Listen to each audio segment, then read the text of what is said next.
Hey guys, how are you all? Welcome back to my channel.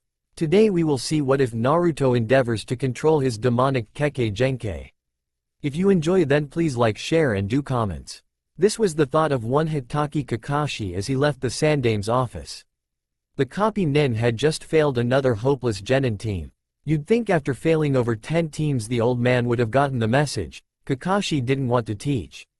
The cycloptic Junin turned another page in his infamous orange book, marked it, and then put it away, too irritated to even enjoy the beauty that was Icha paradise. Making his way through the streets of Konohagakure, he passed by the academy, deciding to stop by for old time's sake. He smiled as he watched the students bicker in the area below, remembering how he and Obito would bicker constantly, or rather Obito would yell, cuss and gesture at him, and he reply with a sarcastic comment, which would cause the Uchiha to break into a swearing marathon.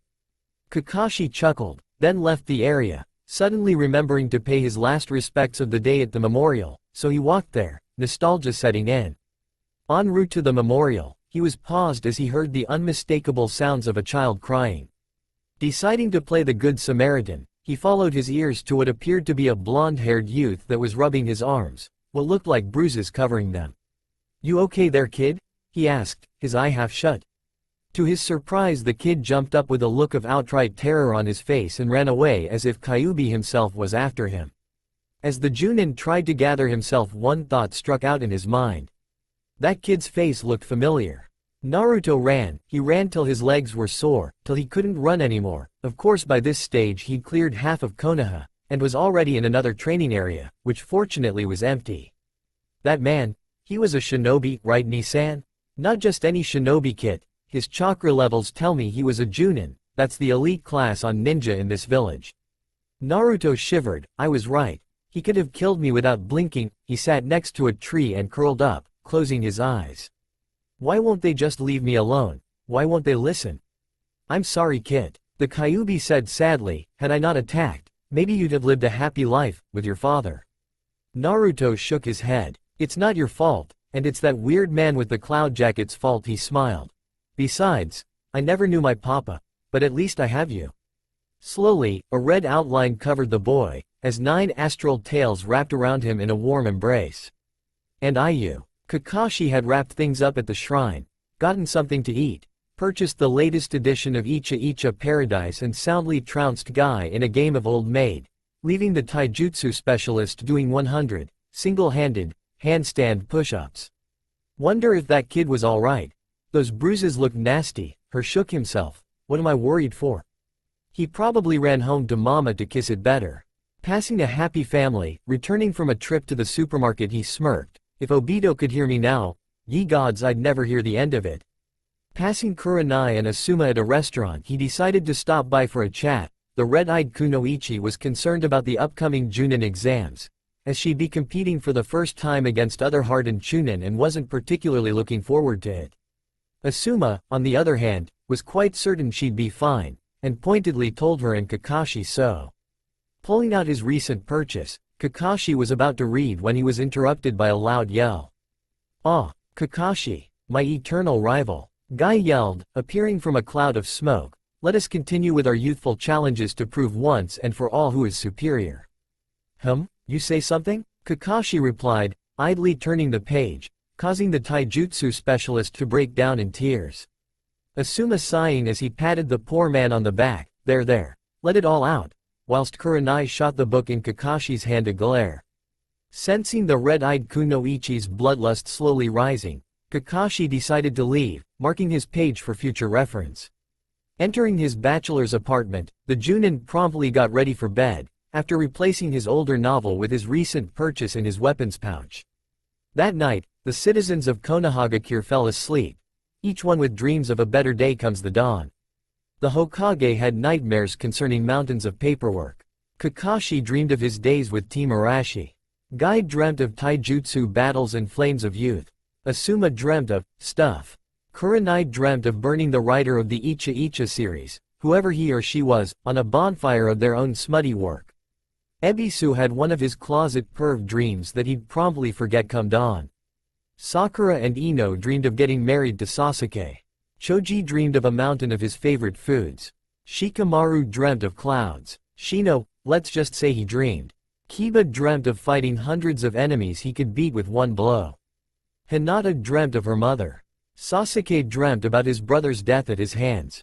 All of the rookies slept relatively peacefully that night. All but one. Naruto sat, huddled in his shabby apartment, the blanket pulled over his knees, which his head rested on, listening. There were no noises tonight, no footsteps, and no angry voices. Even so, he couldn't fall asleep until he knew he was alone. An owl screeched, Naruto flinched, and then relaxed, by a hair. I hate this place. I know, kid, but you shouldn't blame them. Humans fear what they don't understand. Naruto sniffed and curled into a ball, an astral projection of a fox the size of a large horse wrapped around him, tails acting like a blanket, and flank a makeshift pillow. When will they leave me alone? He asked. Kyuubi sighed. Let it be for now, kid, he whispered, nuzzling him, you need your rest. Naruto yawned and, after a moment's shuffling, began to snore. Kakashi, having spent more than enough time at his teammates' and sensei's graves respectively, decided it was time to get on with his chores for today. Several basic missions, a quick break at the cafeteria, where he agonizingly watched Anko devour the last of the dumplings, and the public humiliation of Guy at rock paper scissors. And Kakashi was quite content with the day and decided to treat himself at the new steakhouse that opened. Taking a menu, he noticed that there were several high-ranked members of the leading clans here, probably as guests. What are you doing here, brat? Someone sneered. Kakashi looked up from his menu to see a waiter glaring at a blonde child, who was pointing at a sign. Your sign said you needed some help, are you hiring? The waiter glared down his nose at the boy. Maybe, but not you. He threw an ashtray at the boy. Get out of here before I call the chef. He's been dying to have a go at you. The look of fear on the boy's face was what snapped Kakashi back into place. That's the kid from yesterday. He stared at the whisker-marked features in wonder, before they scrunched up in tears and ran off. Pitiful. The waiter muttered, adjusting the tie at his neck. He turned as he saw Kakashi stand up. Sir, can I help you? The waiter would later be admitted to the Konoha medical ward in an attempt to remove his head from the table it had been smashed through. Bastard. Kakashi growled, as he looked for the boy, treating a child like that. Naruto had, from the Junin's viewpoint, been looking a bit green around the gills, and judging from the boy's expression, practically starving. Could you blame the poor kid for trying to earn a quick meal? As he passed an alley, he noticed that something was hidden behind several garbage bags. Further inspection revealed it to be his target. Kakashi, with worry evident in his eye, moved to examine him, gently turning him over. As I thought, malnutrition coupled with exhaustion, he passed out from the strain. Picking the boy up, he eyed the surroundings. I need to get him some medical assistance. With that, he teleported, having every confidence in the Konoha medical ninjas. Kakashi ground his teeth, trying to restrain himself from using Reikuri on every medic nin in the hospital. When he tried to check Naruto in, the doctors seemed to almost enjoy taking their sweet time, only to tell him that there were no available staff members, as most had taken the day off. Deciding to skip any further arguments, Kakashi simply jumped to the Hokage's office and demanded to be admitted. To say the old man was a little surprised at the intrusion was an understatement. Kakashi? He asked, looking up from his paperwork, is something the matter? The Junin grunted and set his blonde charge on a bench near the window. You could say that, Naruto, after being chased out of a restaurant, passed out, from either hunger or strain. The Hokage seemed surprised as he stood up, tapping out his pipe and refilling it. Didn't you take him to the hospital? The aged leader asked. Trying to find his matches, Kakashi snorted. They were, mysteriously, understaffed. The Junin muttered. The Sandaime was about to respond when a rather unhealthy growl was emitted from the blonde's stomach, leaving echoes throughout the Hokage's office, causing the pair to sweat drop. Take his top off, Kakashi, maybe he's too warm, Sarutobi muttered. I'll try to call my personal physician. Kakashi nodded and proceeded to do so. After pulling the zipper down slightly, his eyes widened and he literally ripped the jacket off and raised the boy's shirt, letting out a cry of shock that drew the Hokage's attention. The boy's malnutrition was worse than it first appeared. His ribs were almost visible and his stomach was much smaller than it should be. Kakashi may have lacked the perceptive abilities of the Byakugan, but as a former Anbu captain he recognized the signs of starvation. What in the name of the Shodai Hokage is this? he roared, glaring at the boy's state. Ibiki's victims aren't nearly this bad off. Hokage's eyes went from surprised to being filled with barely concealed anger. Kakashi, I think we need to make a pit stop. He picked up his pipe and nodded for the Junin to follow, bringing the comatose teen with him. The two were looking around Naruto's apartment with barely concealed anger. The place looked as if everything in it had been scavenged from the dump. Kakashi swore he remembered chucking that table out a week ago. The cupboards were full of cup ramen, the cheap type that tasted like reheated piss in Kakashi's opinion, and the fridge, which seemed to be a pre-installed feature, held 1 carton of milk that had expired a month ago. The Hokage was literally trembling with fury now, as he slowly counted back from 1,000, something he hadn't had to do since his lectures with Jiraiya all those years ago about the boy's lecherous antics. I had no idea he was treated this poorly, he muttered around his pipe, though I suppose that's no excuse. Kakashi nodded, noting that the boy's bedroom was as sparse as the rest of the house, lacking the things that defined a teenage boy: trophies, littered clothing and, in his personal opinion, hidden porn. I'm certain that the money I set aside for him this week could have covered the necessities. Sarutobi muttered, noticing the boy's frog wallet was pitifully flat and empty. Kakashi hefted his burden, trying to make the boy easier to carry. Hokage-sama? He asked, waiting for the man to acknowledge him. I have a suggestion? Sarutobi placed a cool cloth on the boy's forehead, trying to at least rouse him from his slumber. Kakashi's plan had been to disguise himself as Naruto and walk around town, hopefully gathering much-needed information. There was a commotion at the door, so he left his post and went to investigate. Piss of brat, I highly doubt the Hokage would even spit on trash like you. Kakashi had to restrain himself from strangling the cat-faced Anbu guard, but that would ruin the point of the exercise. Besides, he could sense the Hokage's anger on the other side of the door, which swung open. Come in, Naruto, I'm glad to see you, Sarutobi said, smiling, as he gestured the disguised Junin in, before glaring at the Anbu. Consider yourself reduced to the rank of genin, hand in you mask on the way out. As the Anbu stuttered at this harsh punishment, Sarutobi slammed the doors to his office shut. At this, Kakashi dropped the henge he was under. It's worse than we feared, he growled. Every restaurant but a ramen stand called Ichiraku barred my entry and even threw garbage at me on occasions. I was charged ridiculously high prices for the oldest, most obsolete equipment and clothes, and when I tried to buy some fruit at a store, they threatened to call the Anbu. In fact, 1 or 2 showed up to intimidate me. Every word made the Hokage twitch in anger. Arashi gave his life for this. He wondered incredulously, the man was a saint in a village of sinners. That's not all. The Anbu incident occurred when I tried to gain entry into the shinobi library.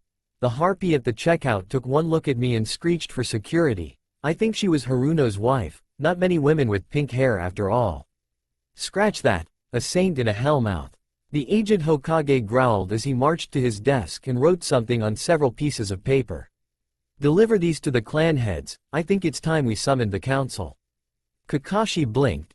The clan heads hadn't been assembled since the Uchiha massacre. To summon them all together meant only one thing. Heads were going to roll. As the cycloptic Junin left, under the Naruto henge to avoid suspicion, Sarutobi looked up at a picture of the Yondaime. I'm sorry Arashi, but I swear I won't make the same mistake twice. He looked at the boy lying before him and scowled. I won't let this ruin your plans, and certainly not after all you gave for him. Hyuga Hiyashi was a man of many virtues, but patience was not one of them. As head of the prestigious Hyuga clan, he didn't particularly like being summoned from his bed to attend, of all things, an unarranged council meeting. This isn't like Sarutobi, he thought, pale eyes narrowing, unless we're going to war again? As he entered, flanked by his guard, personally selected members of the branch family, he noted that everyone was present, even the Aburame clan's Shibi, whose silent presence added an air of seriousness. The 3 members of the Ino Shika Cho were also present, Inoichi sitting quietly, Choza eating a rice ball, whilst Shikato was looking around, seemingly bored. When the Sandame appeared, Hiyashi was about to speak up when he noticed the look in the old man's eye, a look that he'd only seen once before, and wished never to see again. It has come to my attention that there have been a number of injustices being committed upon a certain citizen in this village, someone who I'm sure you're all aware of. The clan heads looked amongst each other, until Inuzuka Sume, ever eloquent, spoke up. "Who the hell are you talking about?" she asked, which basically summed up everybody's thoughts. Sarutobi glared at the woman and her canine until said animal began to whine. "I am referring to one Uzumaki Naruto." The elders began to speak out when they were silenced by a glare filled with more than a little killing intent. Nara Shikado actually sat up straight, eyes wide. "Oh fuck, he's pissed." In the world of shinobi, there are several little facts that anyone learns quickly. One is that one doesn't become a kage without being the strongest, most powerful ninja in the village, and secondly, that being in the same room as an angered Hokage meant one of few things. Someone was either going to be demoted, killed, spending the next few years either performing D-ranked missions or recovering from the most severe beating of their life in intensive care. From the look on the Sandame's face, it looked like all of the above was about to be added to the ever-growing list. The boy is only a teenager and yet he has suffered such mistreatment that even Morino Ibiki was shocked. "Just look at this." A projector started up and displayed a picture of a rather thin blonde. Choza actually gasped in fright. "How can anyone be that thin and live?" he yelled. "There's no way that picture can be real." Sarutobi scowled. "It's real all right. I took it myself, after I had Naruto examined by my personal physician." He turned to look at them all. Hitaki Kakashi, former Anbu captain, now Junin, spent a day disguised as Naruto, and the level of abuse he suffered varied outright cruelty to potential murder.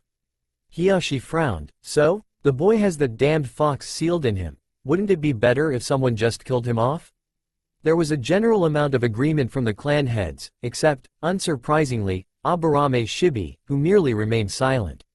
The Sandame scowled at the Hyuga. "Vessel or not, I swore to Yondaime that the boy would not be harmed by this village. His last wish was for the boy to be seen as a hero." Hiyashi frowned. "Pardon me, Hokage-sama, but I fail to see why Yondaime would put so much emphasis on this brat's safety. I'll admit the man was a saint, but even he wouldn't harbor a demon." Again there was a round of agreement and Hiyashi felt as if he'd sufficiently ended the argument, especially when the Hokage sighed.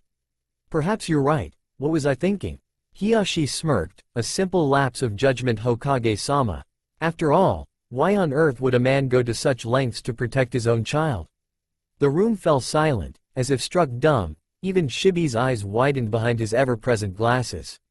Choza had stopped eating. Shikado looked startled and Inoichi's eyes were as wide as saucers. Sun's jaw actually hung loose, while the Hyuga head seemed at a loss for words. "So you're saying?" Shibi began, and the Sandame nodded. "The boy is Kazama Kaji, son of Kazama Arashi, the Yondaime." The room fell deathly silent, before Shikado spoke up. "But hold up, Yondaime never married. How could he have a son?" "He did marry, he just never publicly announced it," Sarutobi replied, pulling out his pipe and lighting it. "I personally married them, I even delivered the boy when the time came. Not even Jiraiya, the fourth sensei, knows about the union." He took a drag of his pipe. "Only 2 other people know of the boy's heritage, one of them is Orochimaru, who happened to find out by chance." Everyone flinched at this, the snake Sennin's name still being a sore point to many Junin. "And the second?" Shikado asked. Sarutobi sighed. "The Anbu who helped deliver him, Uchiha Itachi." Everyone's eyes widened. 2 S-class missing nins with knowledge of the Yondaime's son. This was bad. Also, as a result of the 4th seal, he will soon gain control over the Kyuubi's chakra. Everyone flinched as the math added up.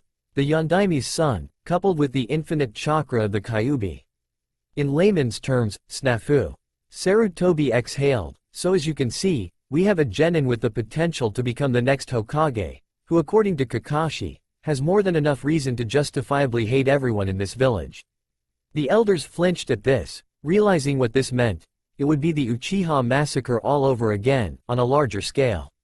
"As of today, I am making it clear that if anyone so much as threatens the boy and I hear of it, I'll trace it back to their clan head." He looked around. "I trust the actions I have explained will not occur again?" The clan heads nodded. Before being allowed to leave, their worlds sufficiently rocked. Hiyashi, in particular, was trying to see the potential benefits in this turn of events. Limitless power and the blood of the Yondaime. He frowned. "The boy would make a brilliant ally to the clan. I think a little family meeting is in order." Kakashi stared down at the boy in his arms in wonder. To think that he'd end up taking a vested interest in the boy due to the Hokage's orders.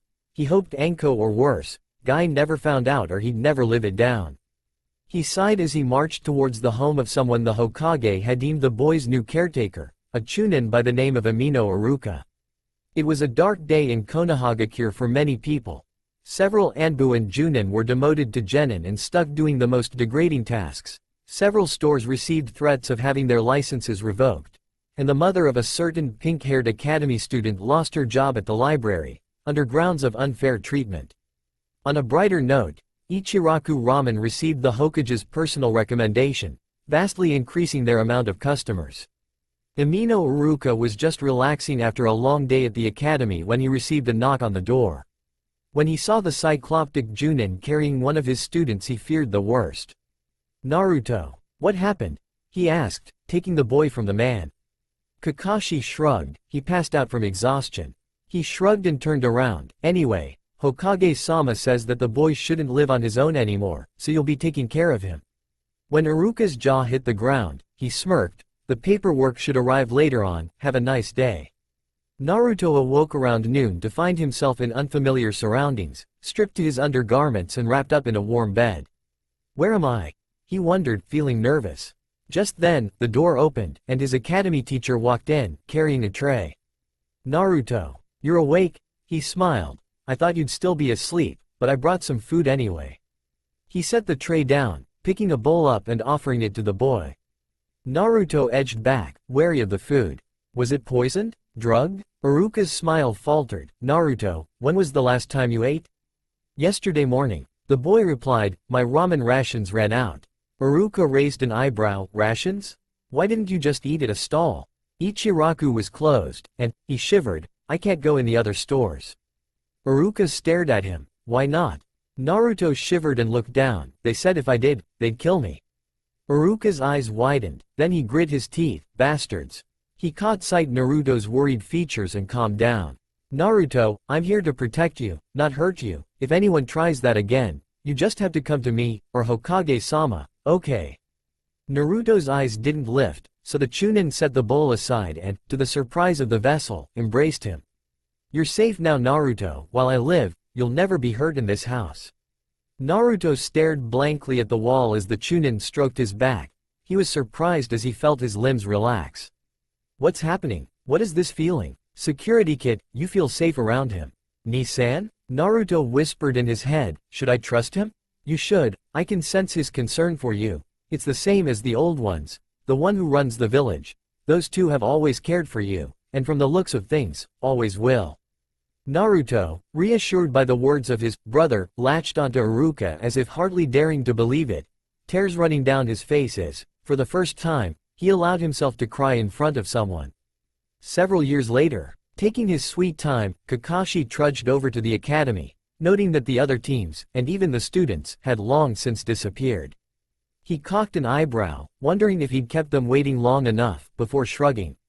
With any luck, they'll have given up and gone home, he thought gleefully. No such luck. As he neared the classroom, he heard the telltale signs that someone was in the room, namely, a girl's loud voice, and someone's grunted reply.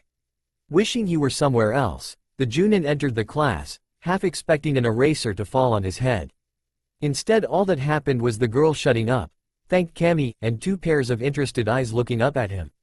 "Wait, two?" He looked round the class and spotted the third of his charges, sitting at the very back of the class.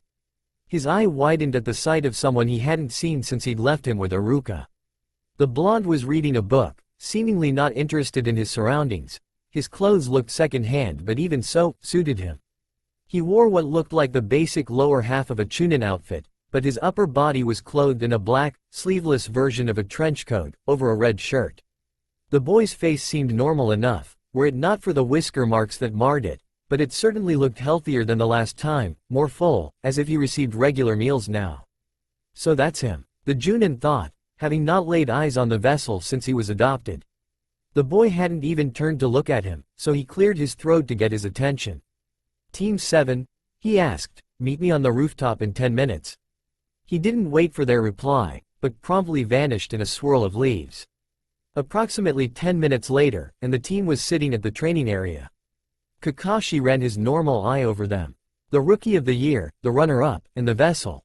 He pondered, wonder how they measure up. He looked at Naruto, who looked back, I wonder how he's grown up. Now, I'd like you all to tell us a little about yourselves. He said, eyeing them all. Like what? The girl asked, looking confused. The Junin shrugged. You know the usual. Your likes, your dislikes, dreams, ambitions, hobbies. Things like that. Can you go first? The girl asked nervously, I mean, you are the stranger here. Kakashi shrugged again. Oh, me? I'm Hitaki Kakashi. I'm the kind of guy that doesn't like talking about my likes and dislikes.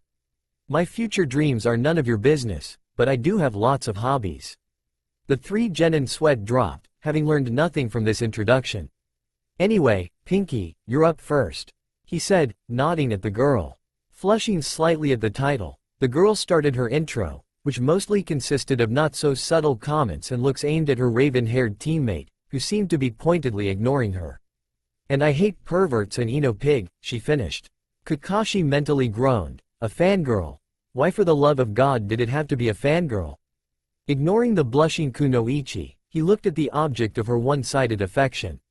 Next, the boy didn't raise his head, just scowled at the Junin. My name's Uchiha Sasuke. There are plenty of things I hate, but I don't see how it matters, as there are very few things I like. Dreams are pointless, what I have, is determination. I've sworn to restore my clan, and there is someone I've sworn to kill. Kakashi frowned a little at this. I suspected as much, he muttered, before eyeing the vessel, and finally, Blondie. The boy looked up from his book, eyes seeming almost bored, before looking at it again, saying nothing.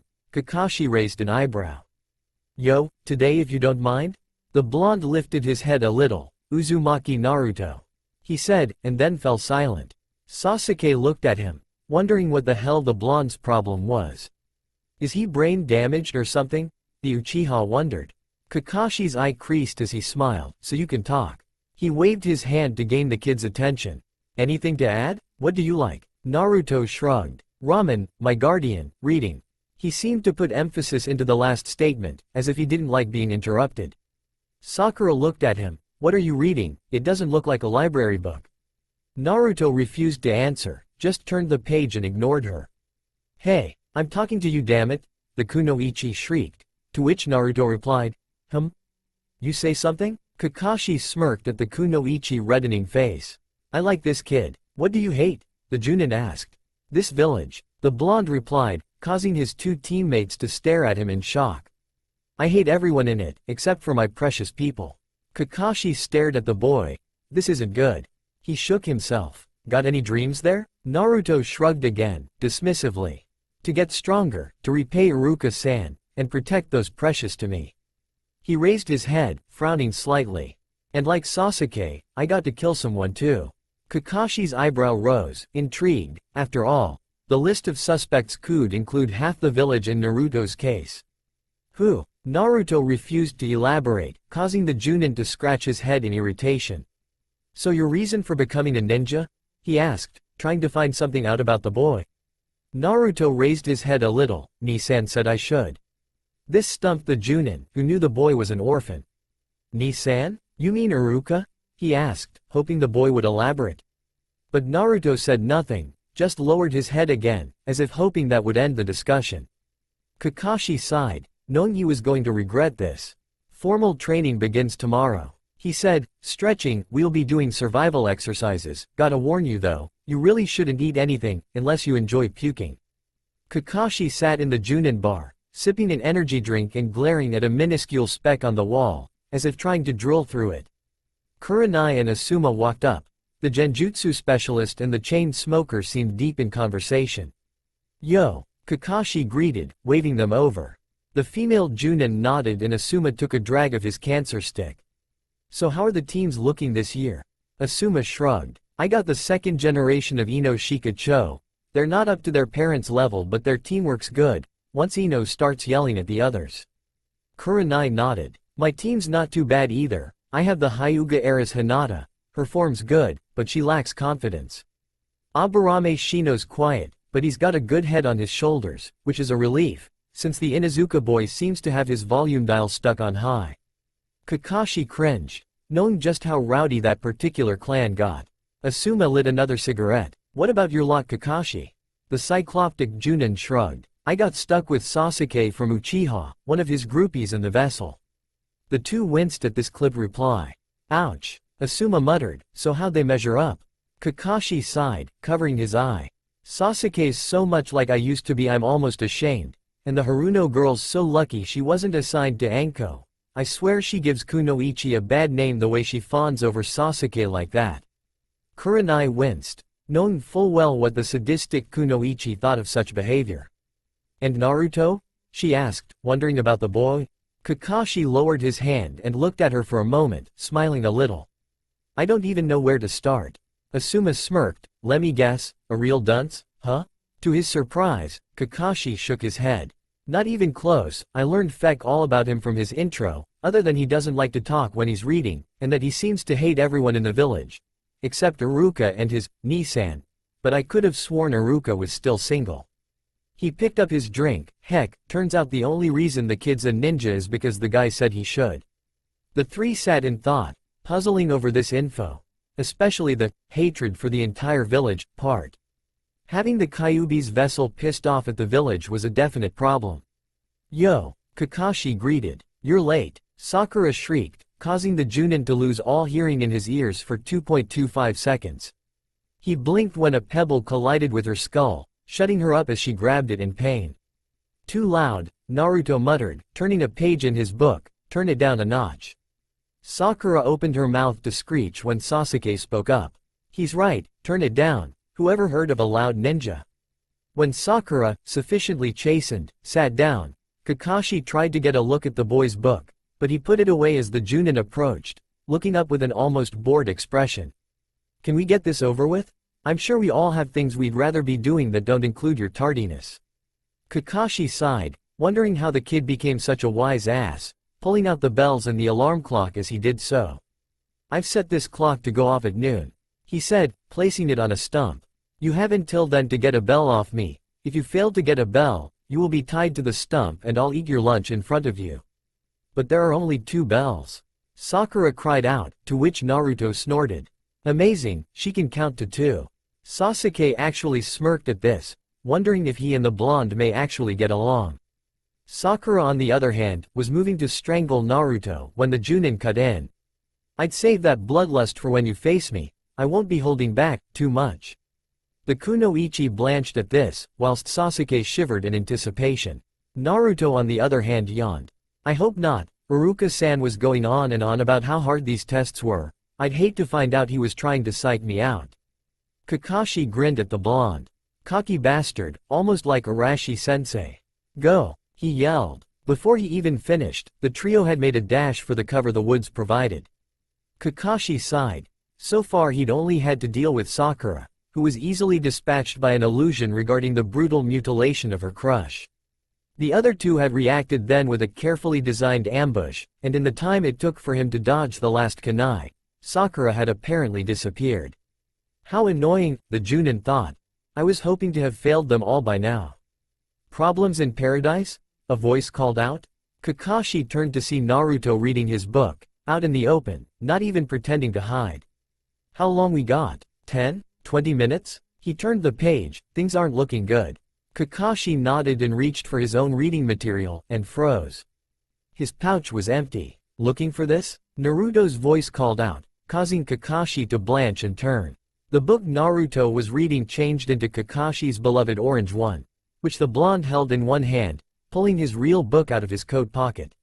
Now, the way I see it, we have 2 choices. One, you hand over the bells, nice and easy. Kakashi snorted, yeah right.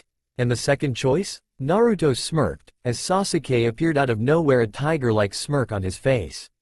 Then Sasuke-san here will reduce your dime store smut to ashes with his Gukaku jutsu. Kakashi couldn't unfasten the bells fast enough. He tossed them over to the pair, but Sakura caught them. Haruno? Check them, Naruto asked, eyeing Kakashi as Sasuke made the seals. The pink-haired Kunoichi did so, before nodding. They're real. Naruto sighed as he tossed the orange book over. Really, surrendering the target for cheap pornography? Are you really a former Anbu captain? Kakashi flinched, before pocketing the book. "How do you get it anyway?" he asked, interested. Naruto shrugged. "Before you showed up, I used a cage bunshin to take my place, then used kawarimi to switch your book with one of these." He created a bunshin, which promptly used henge to transform into Kakashi's book. "Took me a while to see what was on your current page, but once I knew it I switched it with the bunshin." He cocked his head. "After Sasuke and I rescued Forehead here." The girl yelled at this but was ignored. "I filled them in on my plan. Sasuke would use his fireball technique on the book, and when you handed the bells over, Haruno-san would check for any genjutsu." Kakashi stared at the boy, his flabber officially gasted. Well now, hasn't he turned out interesting? At that minute, the alarm went off, causing Naruto to smirk, putting his book away, and dispelling his bunshin. He looked at the Junin, a fox-like grin adorning his face that said quite clearly, "Mission accomplished, Kakashi-sensei." "Kakashi-sensei?" Naruto asked, as he watched the unfortunate cat, Tora, who had escaped for the 10th time that week alone, was crushed against the blubbery face of his owner, Madame Shijimi. Could that be considered cruelty to animals? Kakashi flinched, hoping the fire daimyo's wife hadn't heard that remark, but the woman merely thanked them and paid for their services at the reception office. Sasuke, who was looking bored, shrugged off Sakura's advances and looked around the office. Naruto, marking his page, looked up at the elderly village leader. "Hey, Oji-san, when can our team do some real work?" Sakura bonked the blonde on the head, only for him to dissolve into smoke as the bunshin spell broke, and a voice behind her tsked. "Control your temper, Haruno," Naruto muttered, turning a page in his book. "Unless you want to develop wrinkles on that billboard you call a forehead." As Sakura sputtered in outrage, the blonde looked up at the Hokage. "Can we have a mission with a little excitement this time? It's boring doing all this small stuff. All we're learning is that Kakashi-sensei likes to read his porn while we chase cats." Kakashi sighed, ignoring the comment to his reading material. "Be grateful for what you can get," he muttered, wondering when the genin would stop asking that question. Unfortunately, the blonde had Sasuke's support in this, surprisingly, and as a result, Sakura's. Iruka stood up, yelling at his former student and adoptive brother. "Don't be a fool. The three of you are still rookies. Everyone had to deal with missions of this caliber. It builds the skills necessary for the bigger ones." Naruto snorted. "Gomen Iruka-san." He began smirking at the Chunin cheekily. "But I fail to see how planting potatoes has anything to do with being a shinobi. Farmers maybe, but not shinobi." Sighing in exasperation, Kakashi bopped the blonde on the head for his cheek. "That's enough, Naruto, knock it off." The Hokage puffed on his pipe, frowning slightly. "I understand your frustration, Naruto. But missions of a higher caliber demand an equal level of skill and experience that only higher-ranked shinobi can supply." He took a drag of his pipe, before pointing at Iruka and Kakashi. "Such as Iruka and Kakashi, whose ranks are Chunin, or Journeyman Ninja, and Junin, one of the elite, respectively." He exhaled, sighing sagely. "Missions ranks are carefully evaluated by the council, and range from A to D in descending order of difficulty." He waved his pipe at the group. "Having only attained the rank of genin, do you really expect to receive missions that outrank your capabilities?" The Sandame asked, looking at Naruto, who was reading from his book again, to the exasperation of Kakashi. "Are you listening?" the Hokage yelled, miffed at being ignored. Kakashi rubbed the back of his head, mortally embarrassed. "I am sorry, Hokage-sama. No need to apologize, Kakashi-sensei." Naruto cut in, turning his page without a care in the world. "I heard every word." He looked at the Hokage out of the corner of his eye. "I understand what you're saying, Oji-san, but I don't really agree." He pointed to his Hite 8-leaf headband, tapping the metal. "This marks me as an adult shinobi of Konohagakure, and as an adult, I can't very well be coddled all my life, can I?" He smirked, causing the old man to shiver at the fox-like expression on his face. "How am I supposed to gain experience required for the big stuff if I do nothing but plant crops and babysit for children and lost cats? I'm not the child you think I am." Iruka looked at his adoptive Autoto before smiling in a knowing way, a look that was shared by the Hokage. The old man chuckled. "Very well, since you put it that way." Sakura and Kakashi stared at the elder whilst Sasuke looked indifferent. I shall permit you all to attempt a C-grade mission normally reserved for Chunin-ranked shinobi. He smiled around his pipe, a merry twinkle in his eyes, the protection of a certain individual. Whilst Kakashi and Sakura picked their jaws off the ground, Naruto smirked and put away his book. A C-ranked bodyguard mission? Then I doubt it's some lord, daimyo or princess we're being assigned to.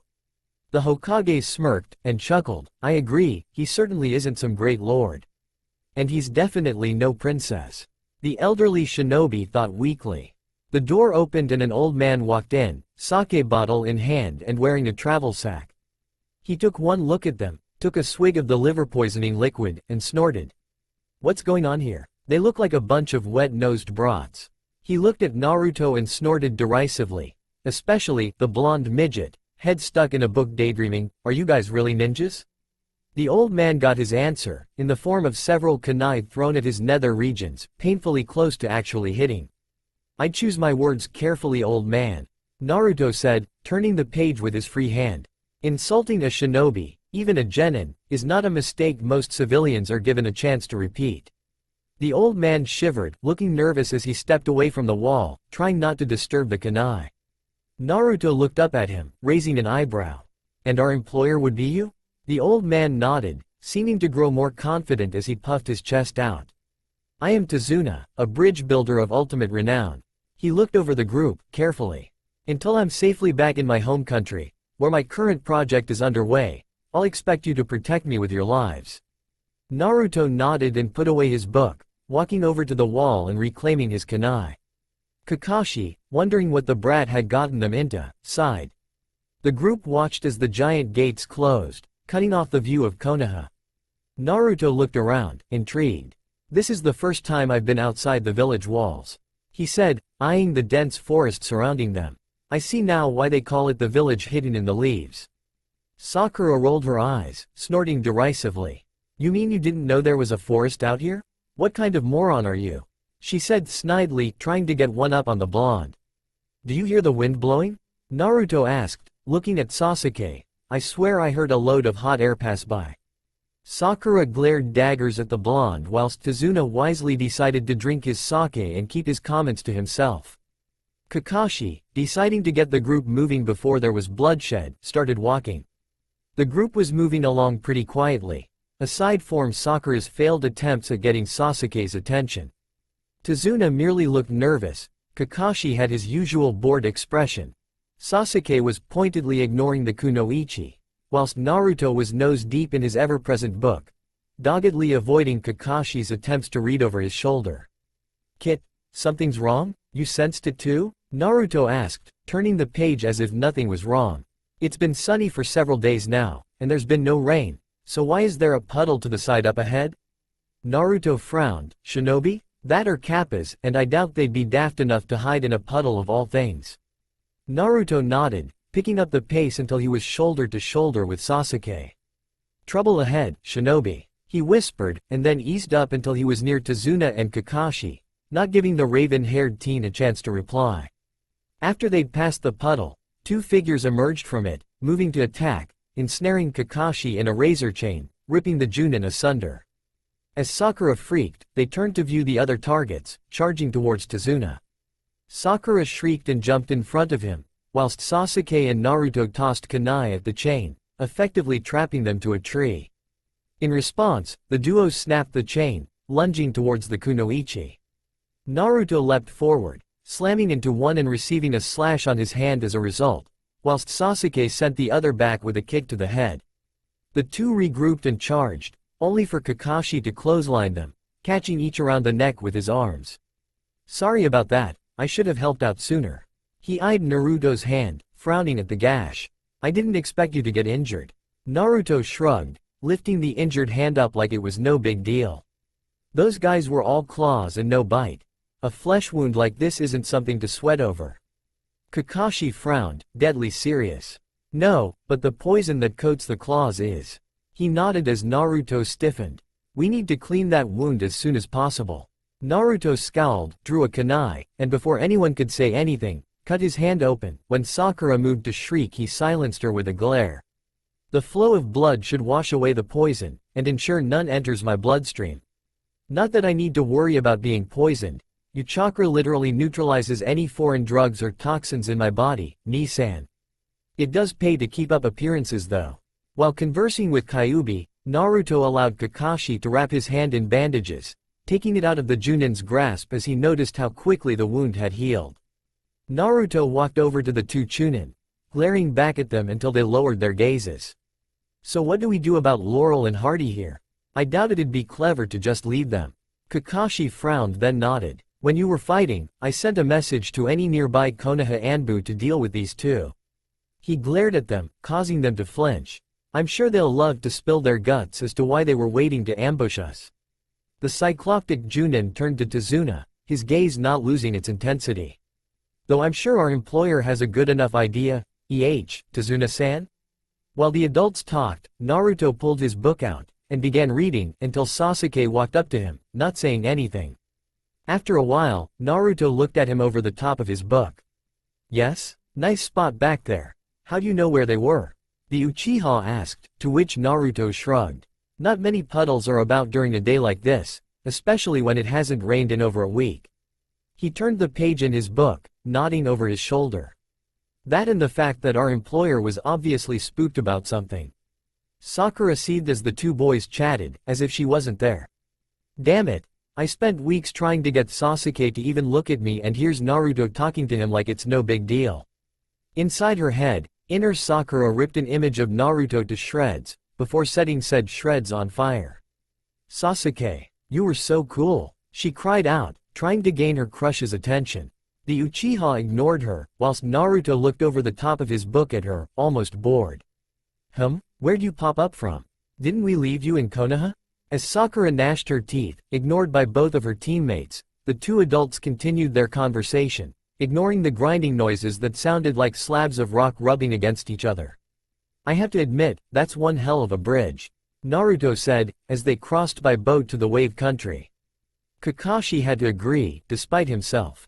It would appear that Tazuna wasn't bragging about his skills as a bridge maker. The ferryman looked over his shoulder, nervous. Tazuna, so far we've been overlooked, but just to be on the safe side, we'll take the inland route and make landfall under the mangrove covering. Tazuna nodded, grateful for the aid. Thanks again, you took such a risk, I shouldn't have asked it of you. The ferryman nodded, before moving his boat away, disappearing into the mist. As the group moved on, Naruto began to shiver, as if something cold was slithering down his spine. You're being watched. Naruto scowled, then tossed a shuriken into the shrubbery, startling the others. Naruto, what the heck? Sakura screeched, startled out of her wits. Are you trying to act cool again? Ignoring the kunoichi, Naruto marched into the bush, and came back holding a snow hare and his shuriken. Look what you did. The kunoichi shrieked again, taking a superior tone, attacking an innocent creature like that. And you're supposed to be the brightest kunoichi in Konoha? Naruto said in a bored, annoyed tone.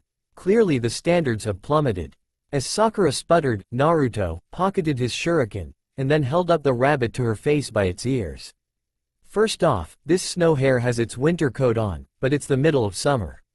He pulled out a piece of cloth, shoving that under her nose as well.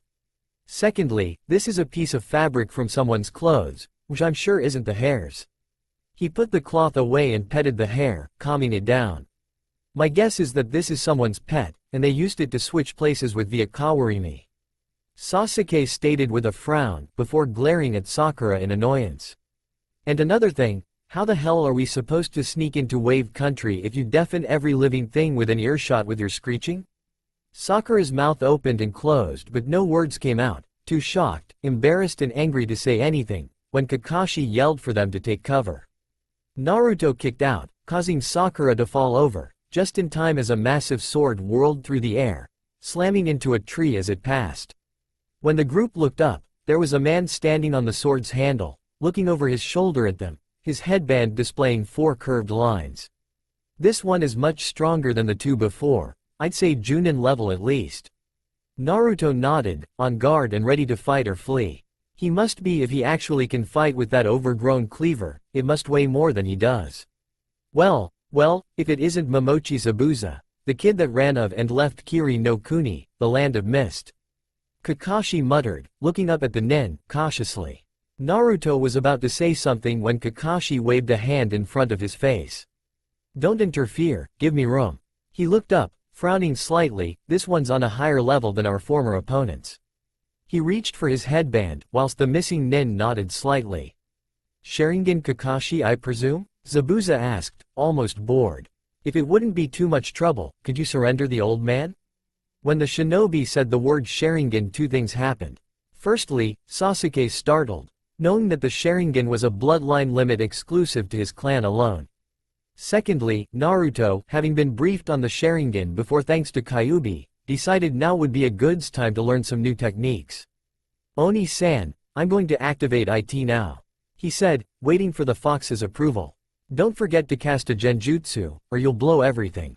Naruto nodded and closed his eyes, channeling chakra into them, before snapping them open again. Kyugen. Instantly, his eyes went red, with slit, almost animalistic, pupils. Not that anyone noticed, as the genjutsu he'd placed around him caused his eyes to appear their normal blue. Zabuza cleared his throat. Enough. Pleasant as this conversation has been, the time for talk is over. I'm on a tight schedule to polish off the old man. He shifted his glare from Tazuna to Kakashi. But I suppose I'll have to kill you first, Kakashi? With that he teleported, and reappeared standing on the lake, hands already forming seals. Ignoring Sakura's statement that Zabuza was walking on water, Naruto studied the seal, instantly learning the technique. The finest of the ninja arts, the Kirigakure no Jutsu. Zabuza muttered, before the mist enveloped him. Be on your guard everyone. Kakashi warned, eyeing the mist with trepidation. Momochi Zabuza, of the Kirigakure Anbu Corps, is a famous master of the art of silent killing. Letting your guard down around him buys you a direct trip to heaven. Or hell. Naruto thought grimly, a smirk on his face, as his eyes easily saw through the technique. There are 8 targets, Zabuza's voice called out, eerily nerve-wracking, like something out of a horror film directed by Morino Ibiki and Mitarashi Anko. Throat, spinal column, lungs, liver, the jugular vein, the subclavian artery, kidney, heart. So many choices, what vital, vulnerable place shall I choose? Heh. Naruto smirked, as the laughter died down. Intimidation tactics, not bad. Make them piss themselves in fear and they'll start wishing for you to kill them. He noticed Kakashi doing a set of seals and his smirk grew. That's 3 new techniques I've learned today, all from this hidden mist Junin. Sasuke, calm down, Kakashi said, causing the Uchiha to startle. Even if he gets me, I'll still protect you. The Junin smiled happily at the Uchiha. I will never let my comrades die. Naruto snorted softly in amusement. Big words from a water doppelganger. I wouldn't bet on that, Zabuza stated, appearing right in the middle of them and about to swing at Tazuna, until Naruto's foot hit him in the chin, followed closely by Kakashi ramming into his chest. That water prison may come in handy at some stage, Naruto muttered, watching as Kakashi floundered inside. But the lack of mobility is a hindrance. Plus you lack any training in one-handed seals, so you'll need to train harder before you can use it. At that minute, Zabuza's Mizu Bunshin charged, sending the blonde genin flying with a kick, his Hite-8 trapped under its foot. Everyone, listen, take Tazuna and go, Kakashi called out from the prison. You can't win this fight, and he can't leave this spot if he wishes to hold me. And his Mizu Bunshin will lose its integrity the further it gets from him. So scram. They were about to do so when Naruto charged the Bunshin, kunai in hand. The Bunshin went to kick, and connected, but not before the blonde had achieved his goal, retrieving his headband. You can threaten me, you can hit me, and you can even try to kill me. Naruto muttered, rubbing the blood off his chin. I'm used to that, so it means nothing to me. He lifted the Hite-8 up and fastened it back on. But try to take this from me, one of the few things I've worked hard to achieve, and I'll come at you with everything I've got, even if it kills me. He tightened the headband with a tug. That's my word as a ninja. The blonde smirked, fox-like. Let's dance, you browless macaque. Zabuza growled at the reference to his eyebrows, wondering what the kid was made of, letting himself be hit just for a headband. Sasuke, Naruto called over his shoulder, gaining the Uchiha's attention. You up for a little rumble? The Uchiha replied with a smirk that clearly said, you have to ask? Looking over at Sakura, Naruto nodded. Haruno, keep the old man safe, don't want any fatalities here. Then he turned to Zabuza, smirking. Ladies first, Zabu-chan. Zabuza bristled at the nickname, wondering how the hell this kid managed to look so damn cocky. I feel like ramming Kabikari Hucho down his throat just to get rid of that infuriating smirk. You seem very sure of yourself. He muttered, fighting to retain his composure. But you're delusional if you actually think you stand a chance against me. Naruto snorted, clearly unimpressed. Tough talk coming from a guy that's so afraid of Kakashi-sensei that he trapped him in a jutsu that renders both user and victim immobile. Zabuza bristled, and then began to chuckle, almost sinisterly. Apparently you don't plan to live very long. He lifted his free hand up, slowly, playing about, pretending to be real ninjas. However, Zabuza held his hand up to his face, almost claw-like. By the time I'd reached your age, I'd already dyed these hands in the blood of my opponents. The group, even Naruto, flinched at this, whilst Kakashi growled in his prison. The demon, Zabuza. Zabuza nodded, looking interested. It would appear that my reputation has preceded me. Long ago. In Kirigakure, which even today is known as the village of the Bloody Mist. Kakashi stated, keeping his eyes on his captor. The final test for any potential shinobi was the most inhumanely difficult imaginable. Zabuza looked at his captive, impressed. Ah, so you've heard of our little graduation exercise. Naruto frowned, interested despite himself. Graduation exercise? What the hell are you talking about? Zabuza began to chuckle again, actually lowering his head, but when he looked up his eyes were almost demonic in the amount of sadistic humor they showed. It was a killing spree among classmates. Naruto's eyes shot open, as did Sasuke's. Sakura looked deathly pale, and Tazuna was turning green. Kakashi continued, looking disgusted. Students that had grown up together, been friends, eating together, were divided into pairs and fought to the death. He looked over his students, trying to get the point across. Think of it, students that had trained together, lived together, and shared each other's hopes and dreams. Sakura flinched, shaking in fear. That's terrible, she whispered, covering her mouth. Kakashi nodded, agreeing with her. 10 years ago, the elders of Kirigakure were forced to enact a sweeping reform of their barbaric graduation ritual, because of the appearance, during the previous year, of a human fiend who made the reform essential. Sakura looked up, interested like the bookworm she was. What kind of reform? Zabuza lowered his head, eyes closed. What are you talking about? What did the fiend do? The kunoichi asked, voice shaking. Kakashi closed his eyes, without a moment's hesitation. Without the slightest hint of a qualm, a boy that hadn't even qualified as a ninja yet. His eyes shot open to glare at his captor, butchered over 100 members of that year's graduating class. Zabuza lifted his head, a look of sadistic glee on his face as he smiled. Ah yes, good times, I used to have such fun. He looked at the genin, causing them to flinch in horror. Naruto, shocked to his core, shivered. This guy butchered that year's graduates? And he hadn't even qualified as a ninja himself? He whistled mentally, laughing weakly. And they call me a monster. If that's true, then this guy's a full-fledged devil. So it would appear. Naruto frowned. Still, a killing spree among graduates? That's just retarded. You'd lose half your prospective shinobi in the process, and surely alienate certain members of society. Humans are renowned for their cruelty to their own kind, even among the bijou. I'd expect nothing less from a village that is proud to bear the title of Bloody Mist. Naruto jumped as he heard Sasuke cry out, watching as the doppelganger stood on him preparing for a finishing blow. Cursing, the blonde summoned over 20 Kage Bunchins and swarmed the Mizu Bunchin, dog-piling on him.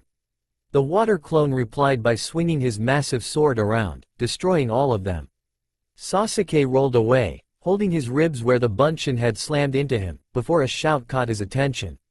Sasuke, catch! He did so, smirking like a serpent as his hand gripped something familiar. Not bad at all. Flipping the Fuma shuriken out and hiding it behind his own, he glared at the Junin, before hurling both at the real Zabuza. Zabuza, smirking, caught it, before seeing the second still heading for him. Cage shuriken? He wondered, jumping over it, and leering at the Uchiha. Amateur. There was a poof behind him, as the shuriken he just dodged transformed into Naruto, who drew a kunai back. Amateur, indeed, the blonde said, smirking. I have to remember to thank Kakashi later, Naruto said, turning the page in his book, as he deactivated his jutsu, dispelling the genjutsu as well. The water dragon missile and that waterfall technique make excellent additions to my arsenal. Still, you need to be aware that those techniques require water to be performed, though I suppose with sufficient chakra and control, you could use the water in the air. Naruto nodded, having done his research. Naidame, the second Hokage, was famous for doing that, so it shouldn't be a problem for us. He looked over at Tazuna, who was carrying the exhausted carcass of Kakashi, along with Sasuke. Tazuna-san? Which way do we go again? Sakura scowled at him, before shrieking. Why is Sasuke carrying Kakashi-sensei? Why aren't you doing anything? Naruto sighed and turned the page. 1. Because in case you forgot, Kakashi-sensei's Sharingan drained him of his chakra. 2. Zabuza could have more accomplices waiting for us, so I'm on guard. 3. Sasuke could be on guard too, but he was injured during the fight with Zabuza. I'm sure he's got more than a few bruised ribs after being slammed like that.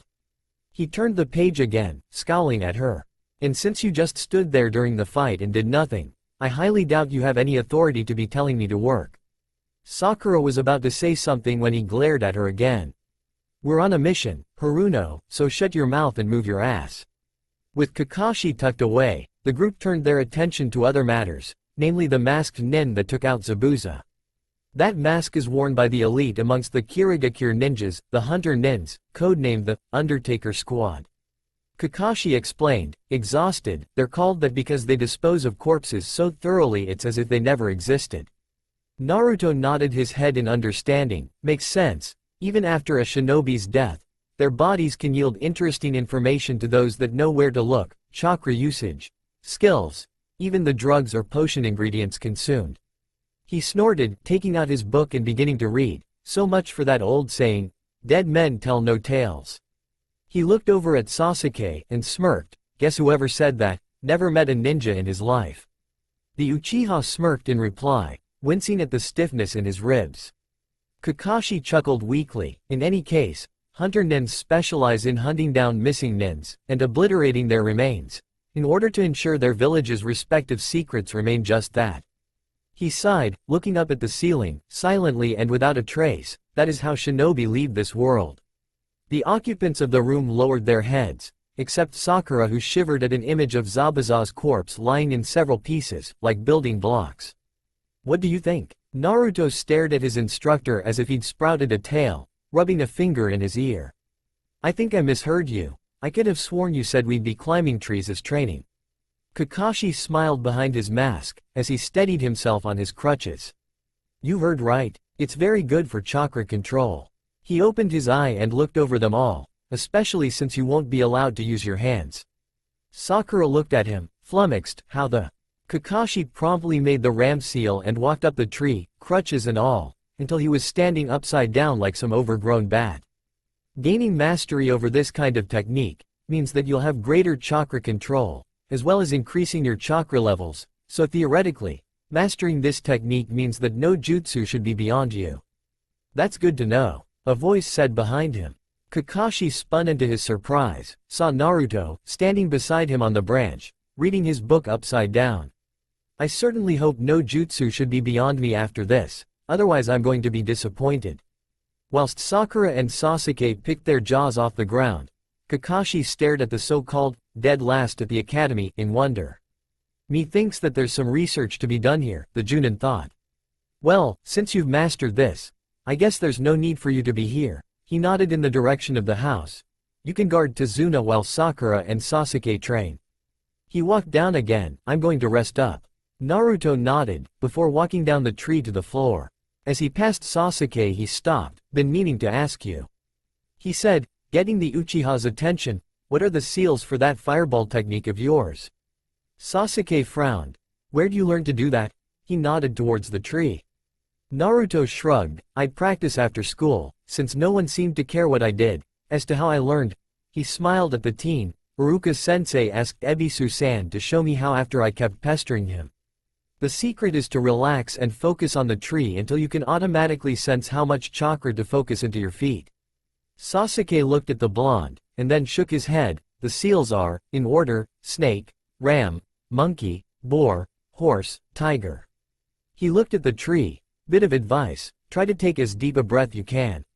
Naruto nodded, and then walked past, ignoring the fuming Sakura. Naruto, knowing full well that there were little odds of Zabuza being up and about anytime soon, decided to practice some of the jutsus, leaving several Kage Bunshin to watch Tazuna and help with the construction of the bridge. The blonde was, in actuality, practicing in the woods near the bridge, a mere shunshin away. Now, if I could only find that damn scroll again, I could find out how to perform the Hireishin. He muttered. Your father prided himself for developing that technique, so I'm sure he left a record of it somewhere in the village. Kyuubi replied softly. In the meantime, focus on the techniques you do have, and try to learn to walk on water. Naruto frowned. Like the browless macaque? Why? Walking on trees is nowhere near as complicated as water walking. The fox explained, the chakra control required is in a league of its own. Naruto nodded, and then proceeded to the bridge to practice on the water there. Sakura and Sasuke had just returned from their training when Tazuna and Naruto walked in, Tazuna with groceries, Naruto with what appeared to be wild mushrooms. What are those for? Tsunami asked. Eyeing the fungi critically, Naruto smiled at the woman. I figured we can fry them up and add them to the menu, there's plenty to go around. Eyeing the look on her face, he smiled reassuringly. Don't worry, I checked, they're safe. Sakura snorted, how'd you do that? Try one yourself? Actually, I slipped one into your sandwich this morning, Naruto said, pretending to ignore the look of horror on her face.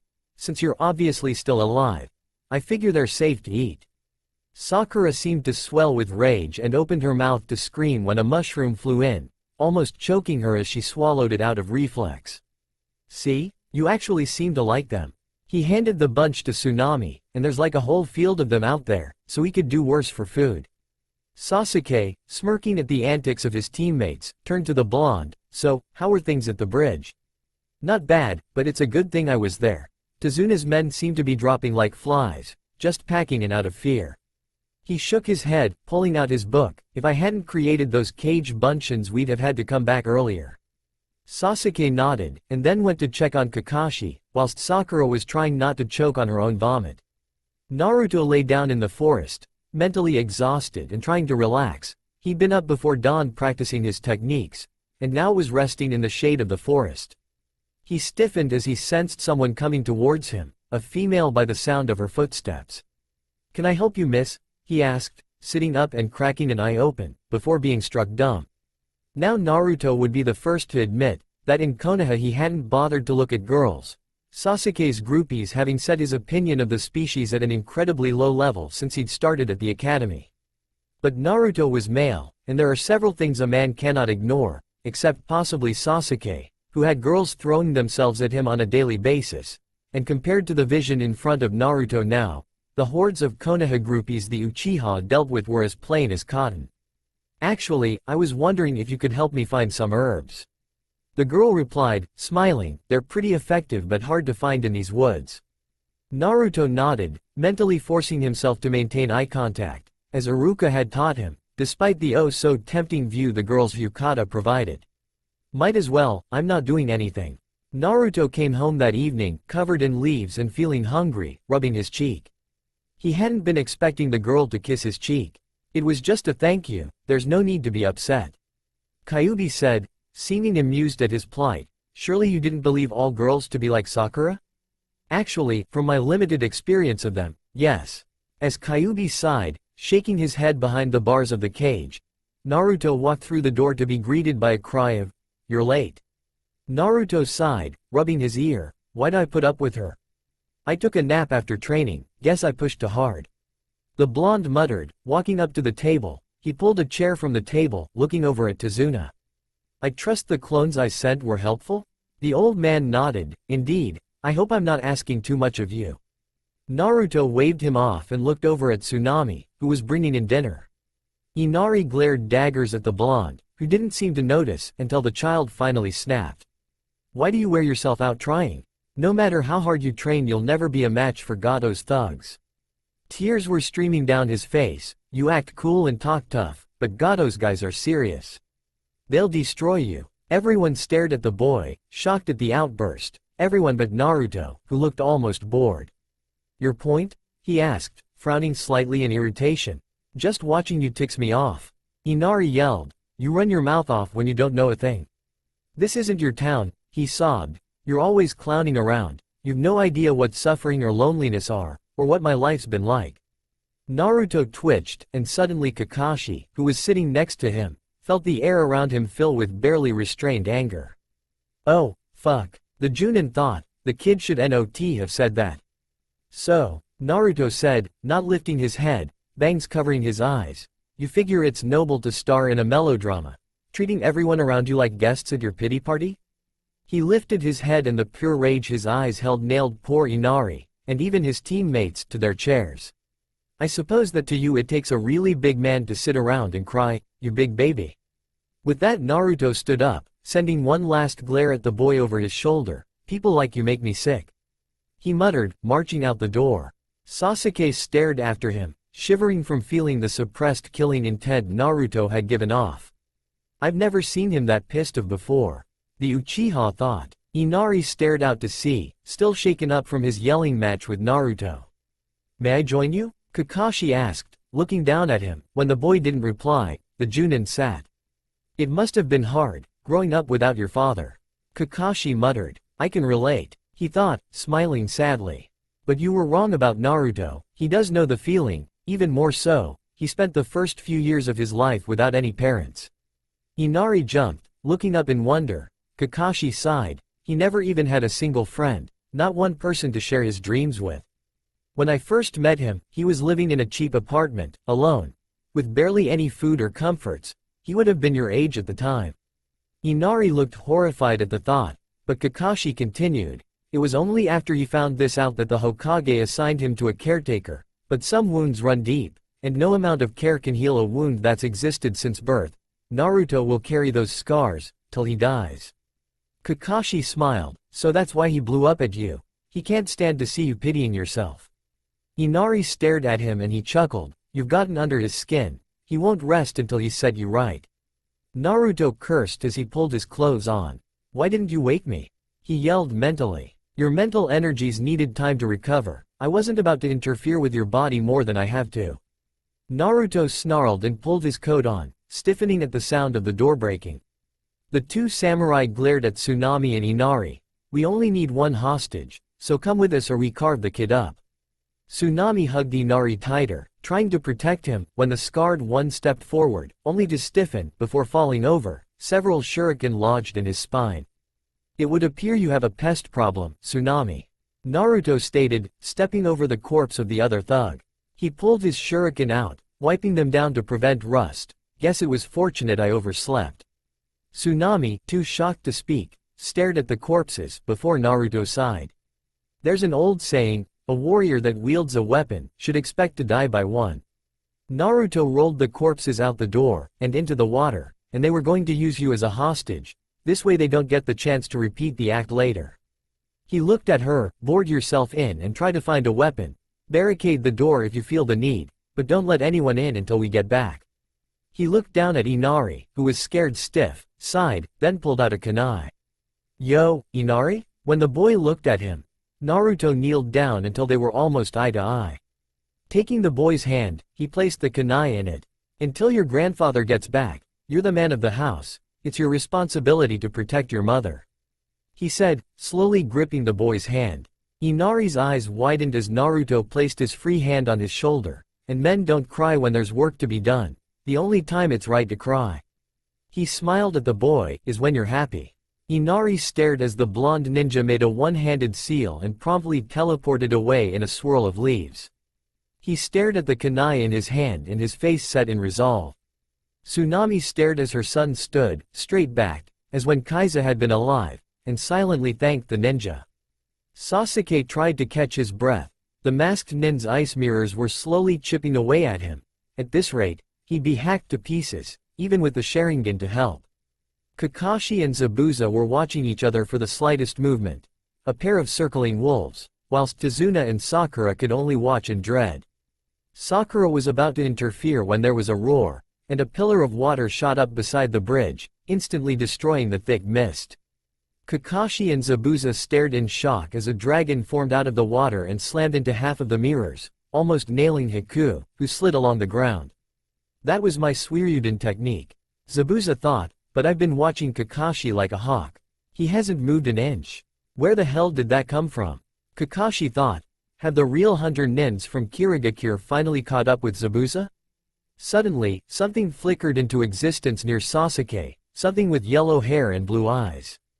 Sorry if I soaked you, Sasuke, Naruto said, offering a hand to lift the teen up, but I figured I might as well introduce myself with a bang. Sasuke snorted and ignored the hand, pushing himself up to his feet. That what you exhausted yourself trying to learn? Maybe, Naruto replied, smirking, I'd have targeted all the mirrors, but I'd have hit you as well. Haku stood, staring at the two. That boy used the Suiryuden technique, but that's impossible. Kakashi couldn't have taught it to him in such a short space of time. Hey, browless wonder, Naruto called out, pretty cowardly sending those rent-a-thug samurai to snag a hostage. The smirked, or is the demon of the mist really a coward that hides behind human shields? Zabuza stared at the boy in confusion. What hostage? What samurai? I've no idea what you're on about, brat. Naruto frowned. Tazuna's daughter and her son. If I hadn't been there they'd have. I'm afraid you're mistaken. Haku cut in, stepping between the blonde and her master. Though Zabuza-sama proudly carries the title of demon, he would never resort to using civilians as a shield. She shook her head. Such behavior is not befitting for one of the 7 legendary swordsmen of Kirigakure. Naruto raised his eyebrow, looking over at the Zanbato-wielding shinobi. Didn't take you for the honorable type. Trying to kill Tazuna and all. He shook his head. Regardless, if those thugs weren't yours, then Gato's planning something behind your back, and if he could simply take Tsunami hostage, what would he need of you? Zabuza scowled, thinking it over. I wouldn't put it past that worm Gato to grab himself a human shield. And he did have a couple of samurai wannabes at his heels. My Zabuza, don't you seem to be outnumbered? Everyone spun, staring at the end of the bridge at the horde of Ronin standing there. Gato, smirking, his left hand still in a cast, tapped his caner on the ground. Gato. Zabuza growled, what are you doing here? He glared at the Ronin army behind the man. And why'd you bring all of them? The businessman chuckled, a slight change of plans, Zabuza, or a change in yours anyway. He gestured over his shoulder, you all die here, demon, all of you. Gato smiled snidely, hiring shinobi is such an expensive business. Especially from one of the main villages, who tend to object when I kill them after the work is done. However, Nukenin, renegades such as yourself, are so much easier to dispose of, since the village won't really care what happens to you once the deed is done. He pushed his glasses up on his face, a brilliant business stratagem, efficient and inexpensive, my 2 favorite words. Zabuza's eyes widened with rage, that bastard. He never intended to pay me at all. Gato grinned at the swordsman and smirked. My one mistake was hiring you in the first place, the demon of the mist, what a crock. He smirked at him. You're no demon, more like a baby demon if anything. Zabuza trembled with rage, the killing intent coming off him in waves. Kakashi? He growled, getting the nin's attention. I trust you'll forgive me for canceling our little fight? He looked over at the bridge builder. I no longer have any reason to assassinate Tazuna, which settles our differences. Kakashi nodded, so it would appear. He turned to the army of Ronin. I suppose you're not going to run from that? Zabuza smirked, grabbing the Kabikari Haucho's handle. You know what shinobi think of those that try to break a contract. He said, eyeing the group of Ronin. Besides, he's my enemy now too. Kakashi smirked, Sharingan spinning, trust Naruto to turn an enemy into an ally. Naruto turned to Haku and smiled. Your boss seems to have changed his mind. You care to back us up? Or should I leave you and Sasuke to your little dance? Haku tilted her head, face hidden behind the slashed mask. Zabuza-sama's enemies are my enemies. Naruto smirked, before turning to Sasuke, finally unlocked the Sharingan EH?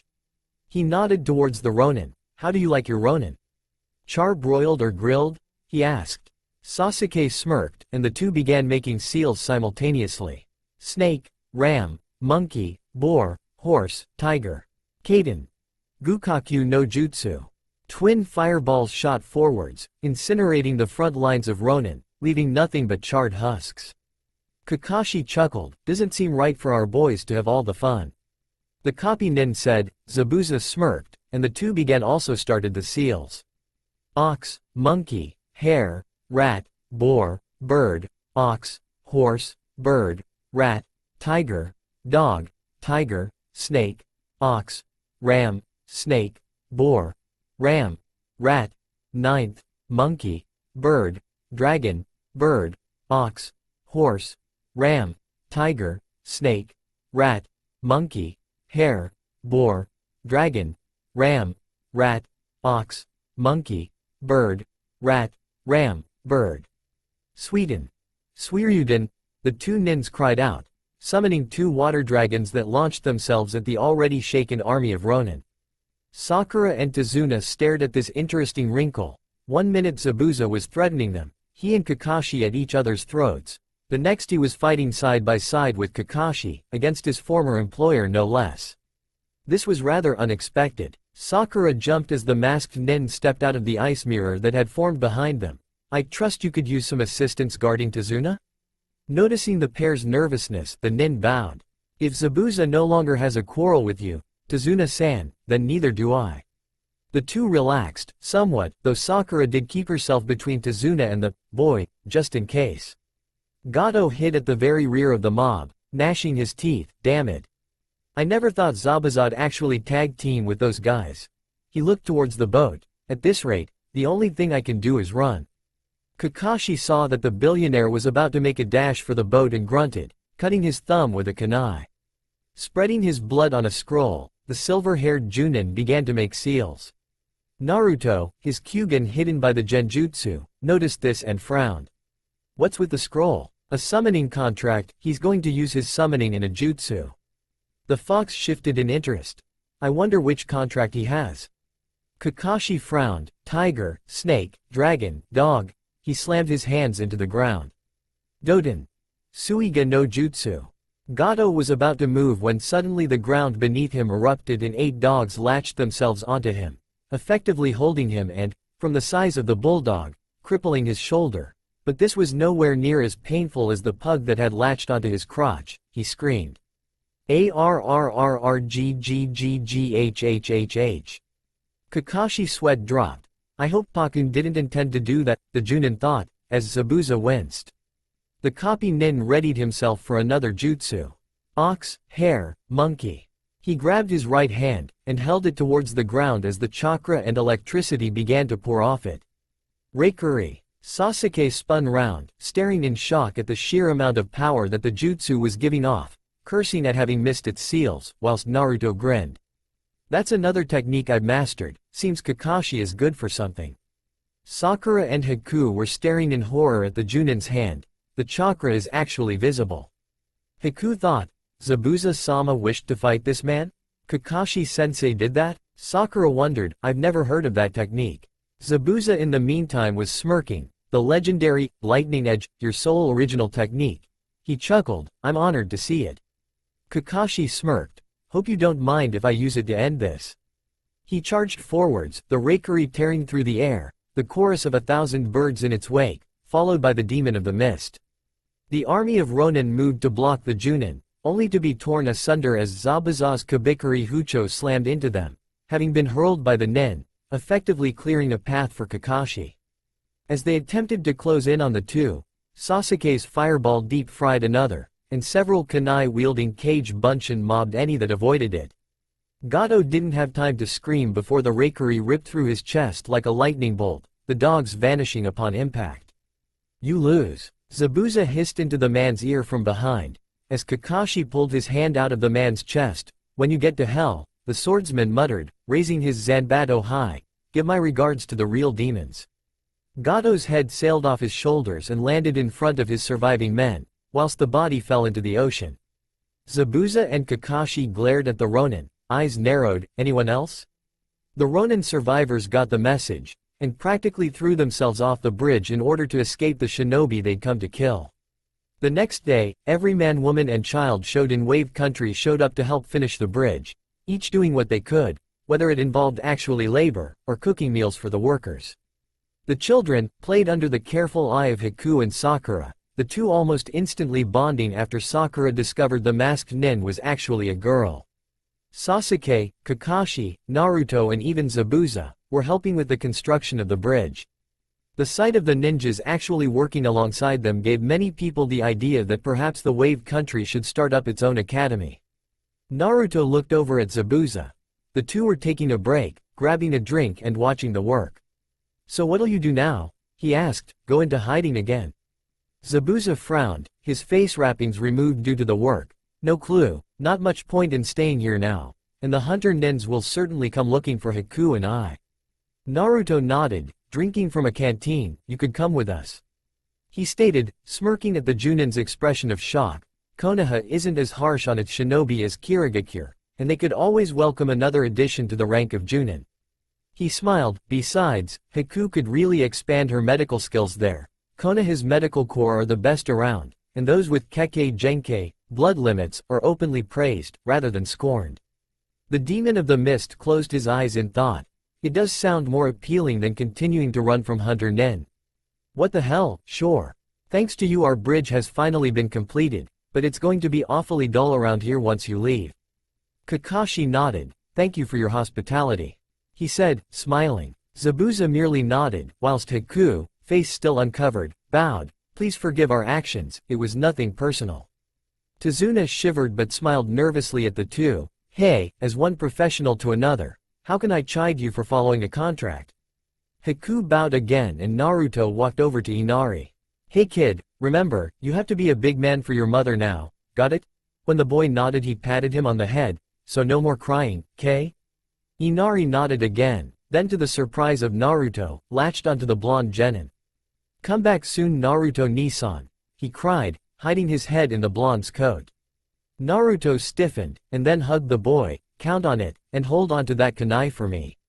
As the six walked off, Tazuna stared in wonder at them.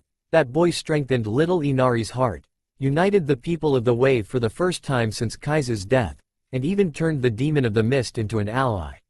He smiled. Naruto built the bridge that carried us all to hope and courage. He grinned at Tsunami and Gichi. "Speaking of bridges, we still have to officially dedicate this one." The two smiled knowingly. "I can think of only one name that could suffice," Gichi said, grinning. Inari looked up, and smirked. "How about the Great Naruto Bridge?" Tsunami looked down at her son and smiled. "It's a nice name." On the road back to Konoha, Haku looked at Naruto, who was reading from his book. "What exactly is that book called?" she asked, seeing as the title was faded. This," he held up the book. "It's called, Famous Shinobi Throughout History and Their Achievements, Volume 1, and I'm currently reading up on the ninja called, Konoha's White Fang." Kakashi raised an eyebrow at the reference to his father's title, before Sakura's shriek caused everyone to wince. "I spent forever trying to find out what that book is and you used to just brush me off. How come you tell her right off the bat?" "Because it's rude to ignore a lady's question," Naruto replied, turning the page of his book. Sakura swelled in rage. "Then why did you ignore mine?" Naruto looked over his shoulder at her. "You say something? I couldn't hear over the noise." Whilst Sakura sputtered in outrage, the two adults in the group chuckled. "I really like that kid." Zabuza chuckled. "By the way, you mind if we stop by a bookstore before we go to the Hokages?" When Kakashi looked at him he explained, "I left my copy of Icha Icha Paradise behind in Kirigakure, and I haven't read the book since Kami knows when." Kakashi's eye widened in horror at the thought. No one should have to go through such trauma. "Let's pick up the pace people. We need to get back to Konoha as soon as possible. The Chunin exams are next, please send your opinions in." It had been several weeks since the mission to Wave Country and Konoha was still reeling from the after effects. The Hokage had nearly suffered a hernia from the sheer amount of paperwork required to instate Momochi Zabuza and his ward as shinobi of Konohagakure.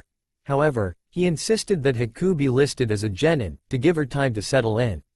Zabuza's acceptance into the rank of Junin went down with few questions, though most of the elite chose to steer clear of the swordsman, except one Maida guy, who openly, almost too openly, welcomed the demon, with tears in his eyes and cries of flaming youth. Zabuza made a mental note to avoid the man like the plague. Haku was accepted into the ranks of genin with little problems, and was happily placed under the tutelage of the Konoha Medical Corps. Zabuza actually found a hobby in the form of finding creative new ways of scaring away would-be suitors. Sasuke went back to his silent brooding, as well as constantly avoiding the hordes of fangirls that chased him throughout the village. And Naruto? Iruka sighed as he found the blonde curled up in a chair, reading from the book. Naruto, I know your team hasn't had many missions lately, but that's no excuse for slacking off, he said as he walked towards the door, on his way to the academy. Naruto, marking his page, smiled at his guardian. I was just about to head out to train, have a good day at the academy, Iruka-san. The scarred Chunin smiled and closed the door. When Naruto was sure his guardian was gone, he put the book away and promptly used Shunshin no Jutsu to teleport to the set meeting place for Team 7, appearing behind Sakura, as she tried to catch Sasuke's attention. Morning Sasuke. The blonde greeted, pulling out his book, as the kunoichi shrieked and spun round, hey Haruno. Sakura sniffed. She tried constantly to get the blonde to use her first name, since it made her sound old when he used her surname, but he pointedly ignored her. And where have you been? She asked, miffed that he'd snuck up on her. Naruto merely shrugged and turned the page in his book, which Sasuke realized was the second in the series from the spine. I see you finished the first one, he commented. Naruto looked at him and nodded. If you'd like, I could lend it to you. The raven-haired teen nodded, maybe later. 3 hours later. Sorry I'm late, Kakashi said cheerfully. I got lost on the way here. Liar. Sakura shrieked, only to have a pebble thrown at her forehead. Sorry, saw a wasp there, guess I got it. Naruto muttered, putting his book away. I guess it's too much to expect a mission like last time so soon he asked, looking at the Junin. Kakashi smirked, I'm afraid not, we're back to looking for Tora again. The trio groaned, wondering whether to kill the cat and say it was mauled by one of the Inuzuka's mutts. The mission completed, Naruto, eyes back in his book, was walking along, ignoring Sasuke and Sakura, or rather just Sakura, when Kakashi stopped, looking interested. That's it for today, I have to hand in my mission report. Naruto nodded, reading, whilst Sasuke said he'd head home, Sakura tailing after him. For the love of Kami, you'd think she'd have gotten the message by now. Naruto hissed, causing Kyuubi to chuckle. Ah, spring fever, the vixens would be in their prime now. Sasuke. Sakura called out, I was wondering if we, she flushed, holding her hands together, you and I, she batted her eyes, just the two of us, could work on our, teamwork, she finished, hinting at the latter part. Sasuke rolled his eyes, disgusted. You're pathetic, he said, causing Sakura to flinch. Why waste your time flirting when you should be training? Inner Sakura was trying her best to hold up a boulder, whilst Sakura looked depressed. Naruto's skills far surpass yours. I'd rather spar with him any day. Leaving the kunoichi sufficiently crushed, the Uchiha marched towards his house in the Uchiha district. Naruto snickered, watching the snow cloud that formed over the girl's head. Maybe that'll make her wise up, he muttered, before noticing the rock coming towards him. Konohamaru, your disguises are getting worse. He didn't take his eyes off his book. No rock is perfectly symmetrical, nor does it have eye holes, he sighed, turning the page. Besides, we're in the middle of the village. I doubt people would leave a rock that size in the middle of the road.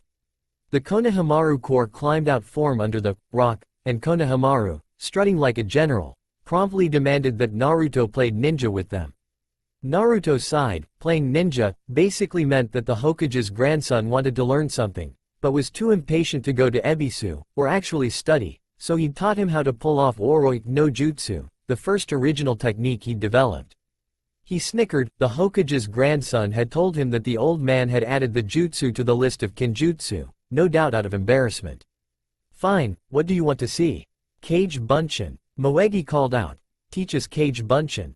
Naruto rolled his eyes. How many times do I have to tell you? I'll only teach you that if and when you graduate.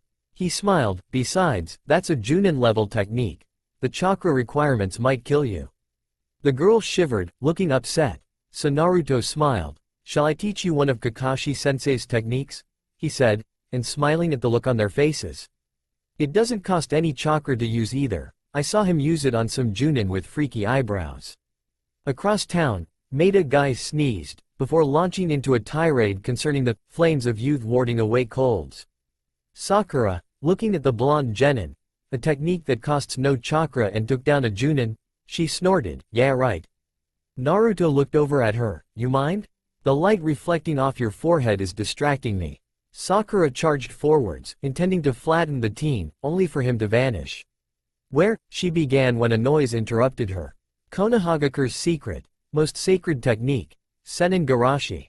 Sakura screeched, holding her rear as she was launched into the air as a result of one of the most humiliating, not to mention painful, ninja techniques in history. Naruto, smirking, looked at the stunned Konohamaru core, and you could do that with a kunai too. He watched as Sakura's trajectory took her over a wall, and from the sound of things, landed on someone. Oops, maybe I put too much into that one. Sakura pulled herself off whatever she landed on, muttering angrily, damn Naruto when I get a hold of him all. Hey, a voice yelled, what do you think I am? A cushion? Sakura squeaked and moved back, allowing a black-clothed boy with face paint to stand up. He scowled at her, who do you think you are, jumping on me like that? The blonde kunoichi next to him sighed, let it go Kankuro, it's not worth it. The hell it isn't, she nearly threw my back out. He reached out to grab the pink-haired genin. Hey, you two, the strangers looked over to see Naruto leaning against the tree, reading his book.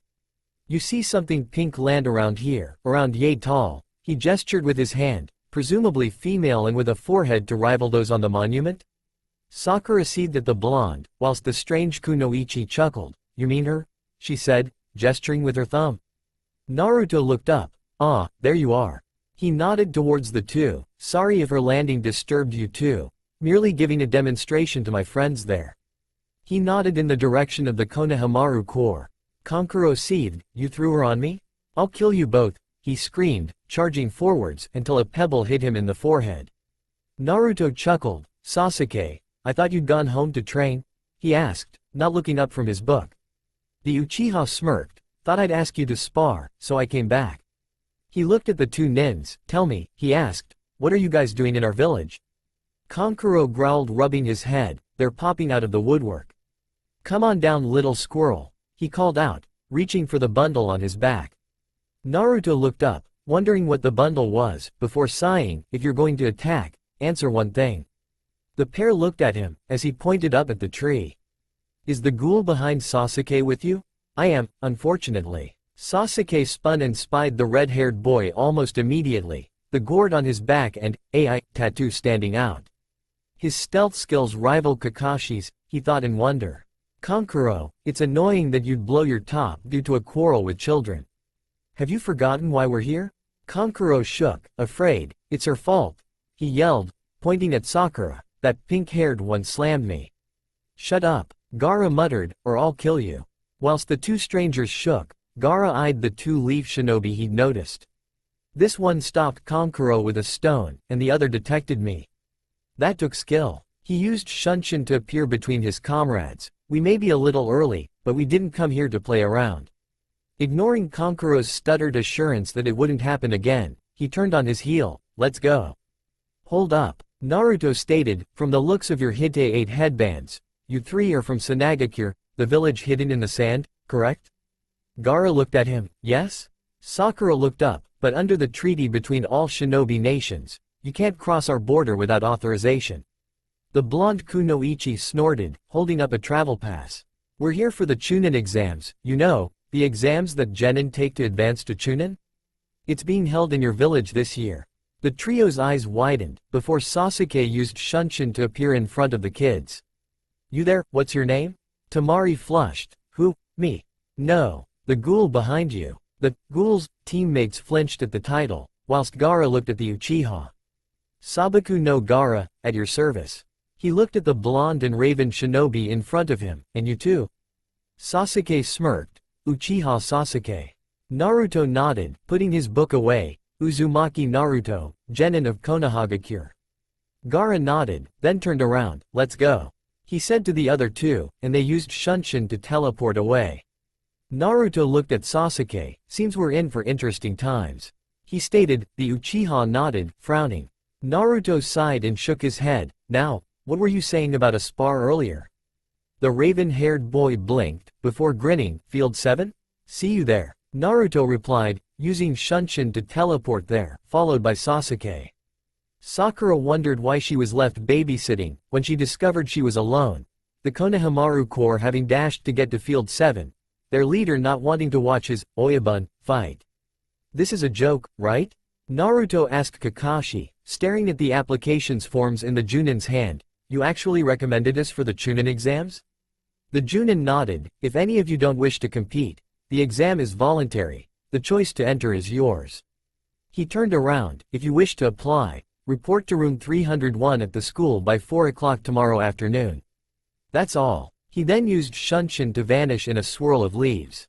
Reaching the academy the next day, Naruto raised his eye at the sheer amount of leaf shinobi present. Not all of them are teenagers, some look like they're Iruka-san's age. He shrugged, guess the exam is pretty tough. Looking over at Sakura and Sasuke he nodded, shall we? The trio made it up the steps until a commotion on the second floor caused them to pause. Naruto frowned. Why the hell are you jackasses blocking the way? We're still on the second floor, so move it or lose it. The two, genin behind the illusion, angered that their fun was over, launched an attack, only to be blocked by a genin in a green leotard, one that they'd been wailing on earlier. Naruto gazed at the boy. Seems there may be some worthwhile contenders yet. Looking at the boy, he nodded, thanks for the save, though you needn't have bothered. He noticed that the boy was currently talking to Sakura. The hell? He rolled his eyes as Sakura blew the guy off. Guys got bad taste in women. Naruto muttered, turning on his heel, coat flapping from the movement. He frowned. Where have I seen that hairdo before? I don't believe this, Naruto thought, as the image of Guy and Lee hugging was seared into his brain. Why in the name of all that's holy would they allow that thing to reproduce? He mentally screeched, staring at the two. Their scents aren't compatible, kid, they aren't related. Naruto shivered, no offense, Oni-san, but I think the seal's starting to affect your senses. He shook himself, touching as this little scene is. You mind if my teammates and I get going? We have an exam to take part in. Guy looked at him and raised a fist in the air, awe. The eagerness of youth. Your determination is a sign that your youthful flames are burning bright. The only thing that'll be burning around here is you if you keep saying all that in front of Sasuke. Naruto chuckled, watching the Uchiha twitch at being defeated by a touchy-feely crybaby. Naruto snorted, oh yeah, they're burning all right. In fact, let's not let them dissipate by wasting time here. With that, he turned on his heels and walked away, his teammates following him. I swear, not only does that kid need a wake-up call, he also needs glasses.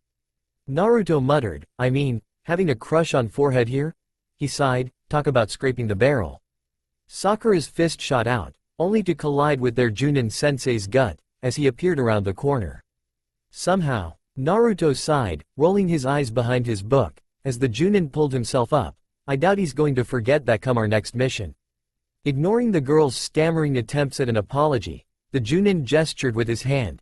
He smiled. The exams are through here, good luck. That's a lot of shinobi. Naruto muttered, interested, and a shitload of killing intent. He smirked, nothing compared to Zabuza's though, I won't be hiding his porn again anytime soon. He snapped out of his musings as he noticed an incoming blonde projectile. Sasuke, he muttered, getting the Uchiha's attention. Incoming groupie. Sasuke's eyes widened, before he stepped back avoiding the girl. Sasuke-kun, where have you been, cutie? She cried out, only for her to collide with a wall. Naruto sighed and turned the page. Friend of yours Haruno? Sakura laughed at the blonde as she picked herself up. Ha. Nice aim, Ino Buddha. Ino spun and glared at Sakura. Hello to you too, Sakura, she sniffed, still hoping the big mutant forehead look's gonna come into fashion, Before Sakura could reply, Naruto slapped a hand over her mouth. I doubt it's ever going to do that, but maybe the girl that just left a face print on the wall has no room to brag. He thumbed at the dent. I hope you intend to fix that. The Sandame's law against graffiti is pretty harsh, you know. How troublesome, Shikamaru muttered, walking up behind them. Why don't you three just die instead of flunking the test? Says the sloth that never managed to write his name on a single paper. Naruto replied snidely, what are you doing here, Shikamaru? I thought you'd be studying the inside of your eyelids by now. The genin grunted, whilst Choji munched away on his chips. Naruto sighed, so Larry, Curly and Mo decided to show up. He turned the page in his book. Wonder if the second generation can live up to their parents' fame? Ino was about to reply when a loud voice cut in. announcing the arrival of Team 8. Kiba sneered, looks like the gang's all here. Naruto smirked in reply. Look Sasuke, he said, pointing with his thumb, it's Akamaru and his pet, Kiba. He smiled at the puppy, are you feeding him well enough Akamaru? His coat's lost its sheen. He sniffed, and I think he needs a flea bath. Whilst Sasuke chuckled at the blonde's joke, Kiba bristled. Shut the hell up Uzumaki, he yelled, lunging forward. You got some rocks thinking you can insult me and get away with it. Naruto stepped back, and tripped the teen as he passed, bad dog. As the boy stumbled, Naruto swept his feet out from under him, sit. Bastard. Kiba snarled and went to get up, until Naruto sat on his back, his foot holding down Akamaru. Play dead. The genin muttered almost bored, his eyes still in the famous ninja book. Sasuke snorted, if the shinobi thing doesn't work out, he said, eyeing Naruto, you could always become a professional dog breeder. Naruto looked up at the other two members of Kurenai's cell and nodded, Shino-san, can't you manage to keep this guy under control? He scratched Kiba behind the ear, to a chorus of swear words that caused Hinata to flush, have you tried using a muzzle on him? Shino shrugged, and Naruto nodded, ah yes, cruelty to animals and all that. He looked up at the Hyuga heiress, you okay, Hinata-san? He asked, you look a little flushed, you coming down with something? The shy Hyuga squeaked and hid behind her stoic teammate, causing Naruto to sweat drop. Ukay, would you guys do everyone a favor and just shut up? The rookie 9 looked up to see a blue-haired genin walk over to them, looking annoyed. A bunch of wet behind-the-ear rookies, fresh out of the academy? What do you think this is? A field trip? Naruto snorted, and got off Kiba, who shared the scowl the blonde was aiming at the older genin. And you'd be? Naruto asked, putting his book away. The teen snorted, Kabuto, what's it to yaw? He sniffed, you need to wake up and look around. The group did so, instantly feeling the killing intent washing over them from the other teams. Hinata, Sakura and Shikamaru shivered, the Nara actually seeming to snap out of his too lazy to live days. Those thugs are from Amagakure, the village hidden in the rain, which shares territory with the Hidden Mist village. He pushed up his glasses, they've got fuses shorter than Moth's lifespan, so quiet down before they decide to beat the crap out of you. Sakura looked at him, Kabuto, is this your second time entering the exam? Seventh. The genin replied, twice a year for almost 4 years now. He pulled out a deck of cards, though it has given me a wide database to study. Naruto looked up interested, shinobi info cards? He asked, they show a person's status and other official information. Right? He noticed the group staring at him and shrugged. Uruka Nikken uses them for our report cards. He explained. Kabuto smirked, well mine are a little different, since they don't cover your grades, but rather, your shinobi talents and missions. Sasuke stepped forward. You got any information of Rock Lee from Konoha and Sabaku no Gara? He asked, to which Kabuto smirked, you know their names already? That'll make it easier. He pushed chakra into the cards and read the details. Rock Lee. A year older than you lot. Missions. 20D rank, 11C rank. He read on, seems his speciality is taijutsu, only base ninjutsu at best. He's a first-time contender. Teammates. Hyuga Neji and Tenten. He looked at the other card and frowned.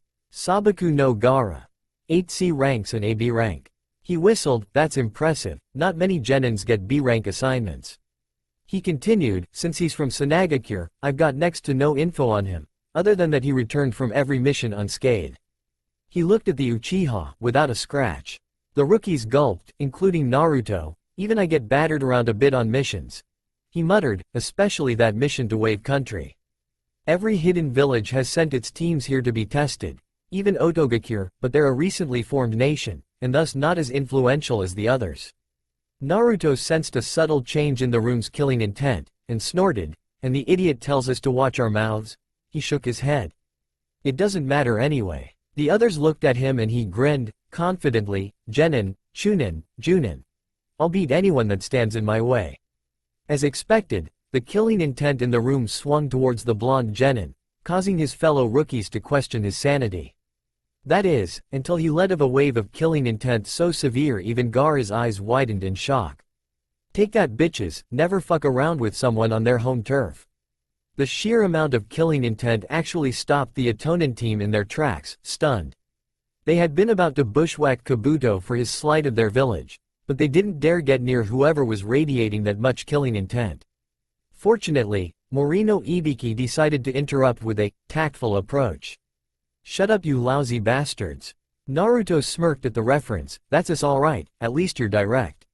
He chirped cheerfully, causing a few of the assembled proctors to smirk. "A smart ass, huh?" Ibiki said, smirking. "We'll see how smart you are on the test. Get in your seat, I'll hand the papers out soon." Naruto froze, his blood actually freezing. Oh sweet mother of Shodai Hokage, not a paper test. Naruto, for all his bluffs and field experience, for all his sarcastic jabs and barbs, wasn't known as the dead last at the academy for nothing. He sucked on all things theory test related. He listened as the scarred Junin proctor explained the rules and scowled. "Fucking sadist," he muttered, "it's like they set this exam up to make me fail." He cursed again when he saw the exam itself. Oh cartwheeling kitsune's I'm a goner. He looked around, everyone else had started, and he noticed Akamaru barking at Kiba, no doubt telling him the answers. "Hey Nii-san, a little help?" Naruto asked, and then was shocked by the fox's reply. "Sorry Kit, but you have to figure this exam out by yourself. Remember, look for the hidden meaning within the hidden meanings." Naruto's sweat dropped. Since when did Nii-san become like Kakashi-sensei? He muttered. Halfway into the exam and Naruto was a wreck. He'd racked his brain on every question and still couldn't answer one.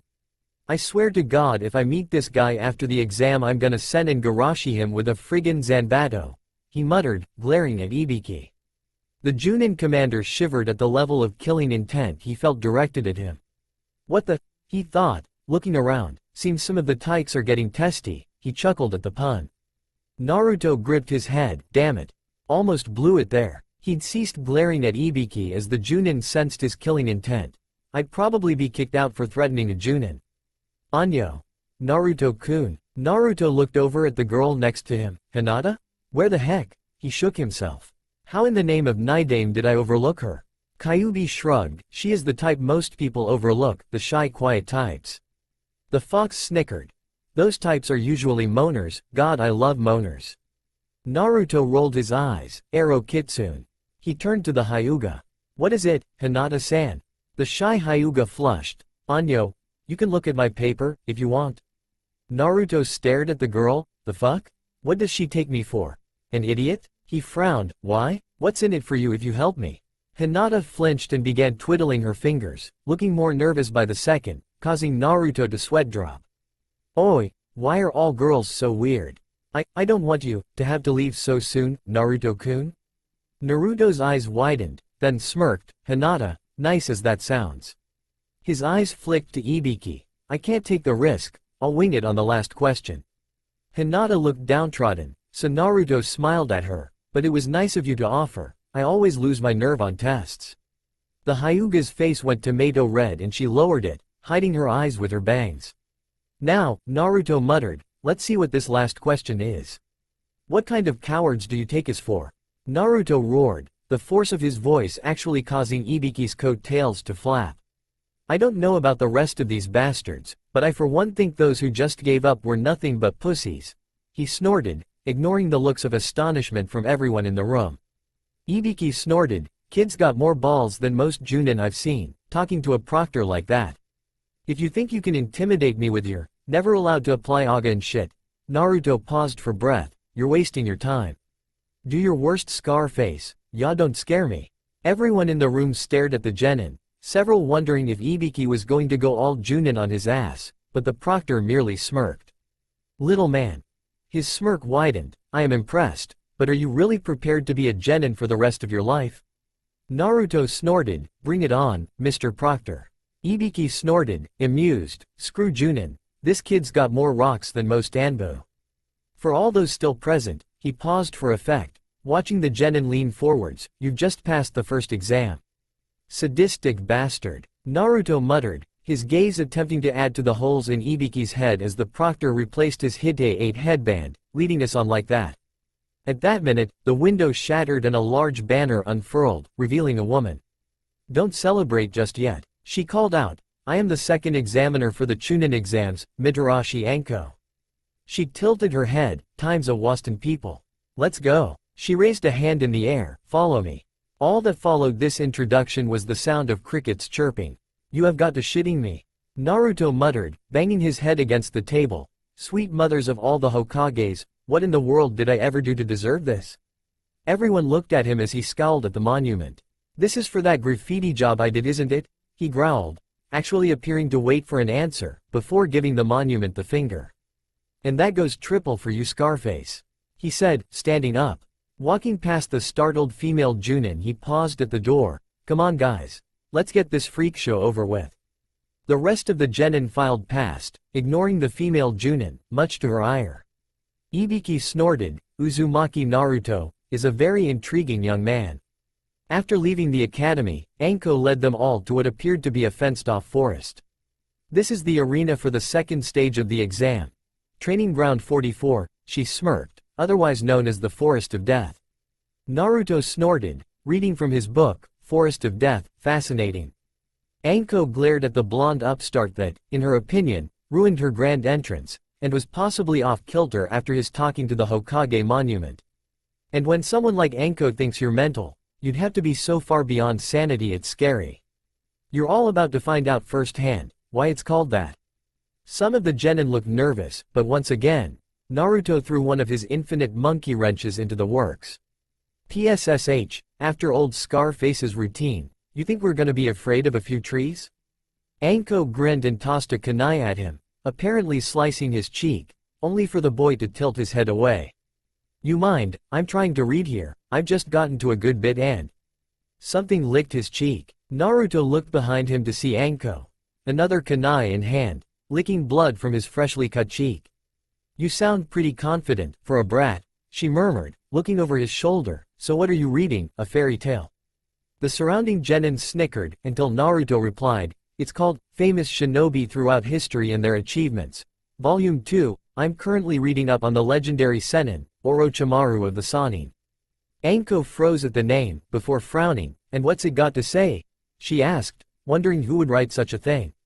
Naruto shrugged, doesn't cover much on his techniques, but from what I can make out, he must have been a freaking genius. He snorted, that, or the guy that wrote this was a brown-nosing little bitch that had a stalker crush on the guy. Anko let out a laugh, wondering what her former sensei would say if he heard the boy. Probably beat the living hell out of him, and then go looking for the author of the book. Nearby, a grass nin with long hair seemed to be rather amused at the antics of the blonde-haired genin. Kukakuku, interesting. Naruto stared at the heaven scroll in his hands, wondering what could possibly be inside the thing. With my luck, possibly another freaky proctor, waiting to bash my head in. He snorted, then tossed the scroll to Sasuke. You up for this? The Uchiha smirked, I should be asking you that. You looked ready to faint in the first exam. Naruto snorted, waving a fist. I graduated thanks to my practical skills. Having a big brain can only carry you so far. He looked over at Sakura, take Haruno for example. We're gonna have to pick up her pace and any slack she leaves. Sakura shrieked and attempted to beat the genin senseless, but he dodged and leapt onward through the trees. They landed in a deserted clearing. Sasuke then looked around. Place certainly lives up to its name, if only by appearance. Naruto nodded. Maybe the death part has something to do with all the enemy shinobi wandering around looking for us. Sasuke frowned. I doubt that. This place was sealed off, even from the shinobi residents here. Something has to be in here. Sakura scowled, as the two continued their discussion, completely ignoring her. Damn it, at the academy, Sasuke barely spoke 2 words to anyone. She glared at Naruto, then this loudmouth shows up and suddenly it's as if he and Sasuke have been pals forever. Haruno, Naruto said, if you're going to stand there glaring at me like that, I may mistake you for an enemy in disguise. Sakura, seeing a chance to catch the smart aleck off guard, grinned. How do you know I'm not? She asked snidely, only to dodge a kunai thrown at her forehead. What the hell? Why'd you do that? Naruto sighed, darn, it is you. He spat on the ground, and I wanted to let off some steam. Suddenly, his bowls sent a message to his brain, time to clear the drains, big guy. Turning to Sasuke he nodded, keep an eye, I gotta take a leak. Sakura flushed scarlet. Not in front of me, you freak. I'm a lady, she shrieked. That's debatable. Naruto muttered, dodging her fist, causing Sasuke to snort. At the Uchiha's noise, Sakura's world went black. Sasuke agrees with him, she thought, growing smaller in the gray background. So, he doesn't think of me as a lady? While all this was going on, Naruto was answering nature's call, doing his best to give back to the environment. You know, watching a guy pee is considered to be one of the most perverse things in human culture. He said, casually, startling the rain nin that was sneaking up on him, before a tripwire was set of a garrote wire wrapping around the nin's neck, effectively snapping it with his own weight. And if there's one thing I hate, Naruto muttered, pulling his zipper up, it's perverts. Searching the nin's corpse revealed another heaven scroll that he stashed, just in case they lost their own, as well as several spare scrolls for storing items. Not a bad haul, he snickered, who says giving back to nature doesn't reap its own rewards. Walking back he dodged a kunai to the throat, before raising an eyebrow. Sasuke? What the hell? He picked up the kunai. Keep this up and I won't lend you that book. Sasuke snorted, that's you alright. He looked around, there are foreign shinobi here, and we can't take any risks. Naruto nodded, I see, plus, knowing most of the nin we saw, he looked at Haruno, they probably pegged us as the quickest way to snatch a scroll. He smirked, pulling out the spare scroll he snagged. Luckily for us, that idiot that tried to interrupt me back there was daft enough to not only come alone, but bring his team's scroll with him. He sighed, unfortunately, it's another heaven scroll. Sasuke snorted, you hold on to that one, I'll keep ours. Naruto nodded, then put the scroll away. Remember how Iruka-sensei taught us about team passwords? Sasuke snorted, time to put the academy days to use, huh? Remember the ninki, that's the password. Sasuke finished, just before a massive gust of wind blew them apart. The grass nin chuckled, looking at his compatriots, stick around you too. It could be fun. He grinned, I'll go in alone. Naruto muttered as he rubbed his noggin, damn it, let my guard down. He froze sensing something coming, something big. Why do I get the feeling I'm not gonna like what's behind me? He muttered, before looking over his shoulder. Damn, I hate being right. He muttered as a massive snake swallowed him whole. Sasuke pulled the kunai out of his leg, glaring at the snake like grass nin. If I hadn't stabbed myself, he shivered, who is this guy? Kukakuku. Using pain to combat fear, impressive. Naruto winced as he felt the slime drip inside the snake's gullet.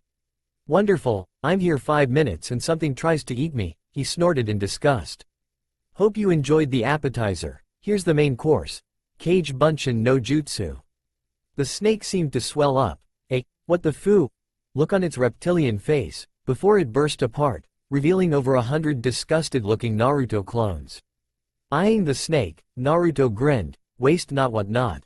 Using his clones to help out, Naruto began carving the snake up to use as food, storing the massive chunks in the storage scroll. Better grab some of the snake's venom too. He muttered, big-ass snake like that. Venom has to be a bitch to cure. Sasuke dodged and wheeled, attempting to avoid the snake that was lunging at him, before making seals. Snake, ram, monkey, boar, horse, tiger. He breathed in. Kaden. Gukaku no Jutsu. Just before the fireball hit, something burst out of the snake's back, out of the way of the blast. Impressive, Sasuke, but you shouldn't let your guard down, that's no fun for the predator. The grass nin actually slithered up the tree towards the Uchiha, until something landed in front of him, a snake fang, freshly ripped from its host's jaw by the looks of it. I swear, Sasuke, your stalkers get creepier by the second. The grass nin looked up and flinched. That face, dear Kami, could it be? You there? The grass nin muttered, regaining his calm demeanor, what's your name? Naruto smirked, isn't it considered polite to give your own before asking? He asked snidely, his fox-like grin in place. Kami-sama. Even the grin is like Arashi's. The grass nin smiled, almost sadistically, beat me and I'll tell you. Naruto snorted, that all? He used the Konoha Shunshin to appear next to Sasuke, if that's the case we'll beat it out of you. He looked at Sasuke, windmill maneuver, I'll play decoy. Sasuke nodded, his Uchiha confidence returning with the support of his enigmatic teammate. Naruto looked at Sakura, if freak show there starts any genjutsu, cancel them. Orochimaru was pleased. Not only were they putting up a fight, but he'd actually witnessed the Uchiha's startling development, and much to his pleasure, the blondes as well. To think he would develop so quickly, the Sannin thought. Arashi, your legacy is quite impressive. He readied the 5-element seal as he held Naruto up with his tongue. But I can't jeopardize the plan, forgive me Arashi. Gogyofuin, the 5-element seal. Naruto screamed as the purple chakra enveloped him. Within him, he heard the desperate cries of Kyuubi as he tried to stay in contact with him. Then nothing, he felt strangely empty, alone. Naruto began to shiver. Since his birth, since the seal was put in place, Kyuubi had always been with him, sending comforting vibes to settle his young mind, like a soothing hand on his shoulder. Now that presence was gone, the hand was gone. Forgive me, he heard the freaky grass nin mutter before passing out. Sasuke caught his blonde teammate as he fell, glaring at the nin. Who the hell are you? I am Orochimaru, the giant snake. The nin replied, glaring at the genin. I had thought to leave you a parting gift. He turned his back, but out of respect for the fight you two put up, I won't. He glared at them, freezing them with killing intent, and a grin that, somehow, was even worse, spread across his features. Until we meet again, Sasuke-kun. The Sennin disappeared, seeming to vanish into the ground. Anyone noticing Orochimaru being out of character slightly? That's all for now. If you want to see next part, then please like this video and subscribe my channel. Thank you.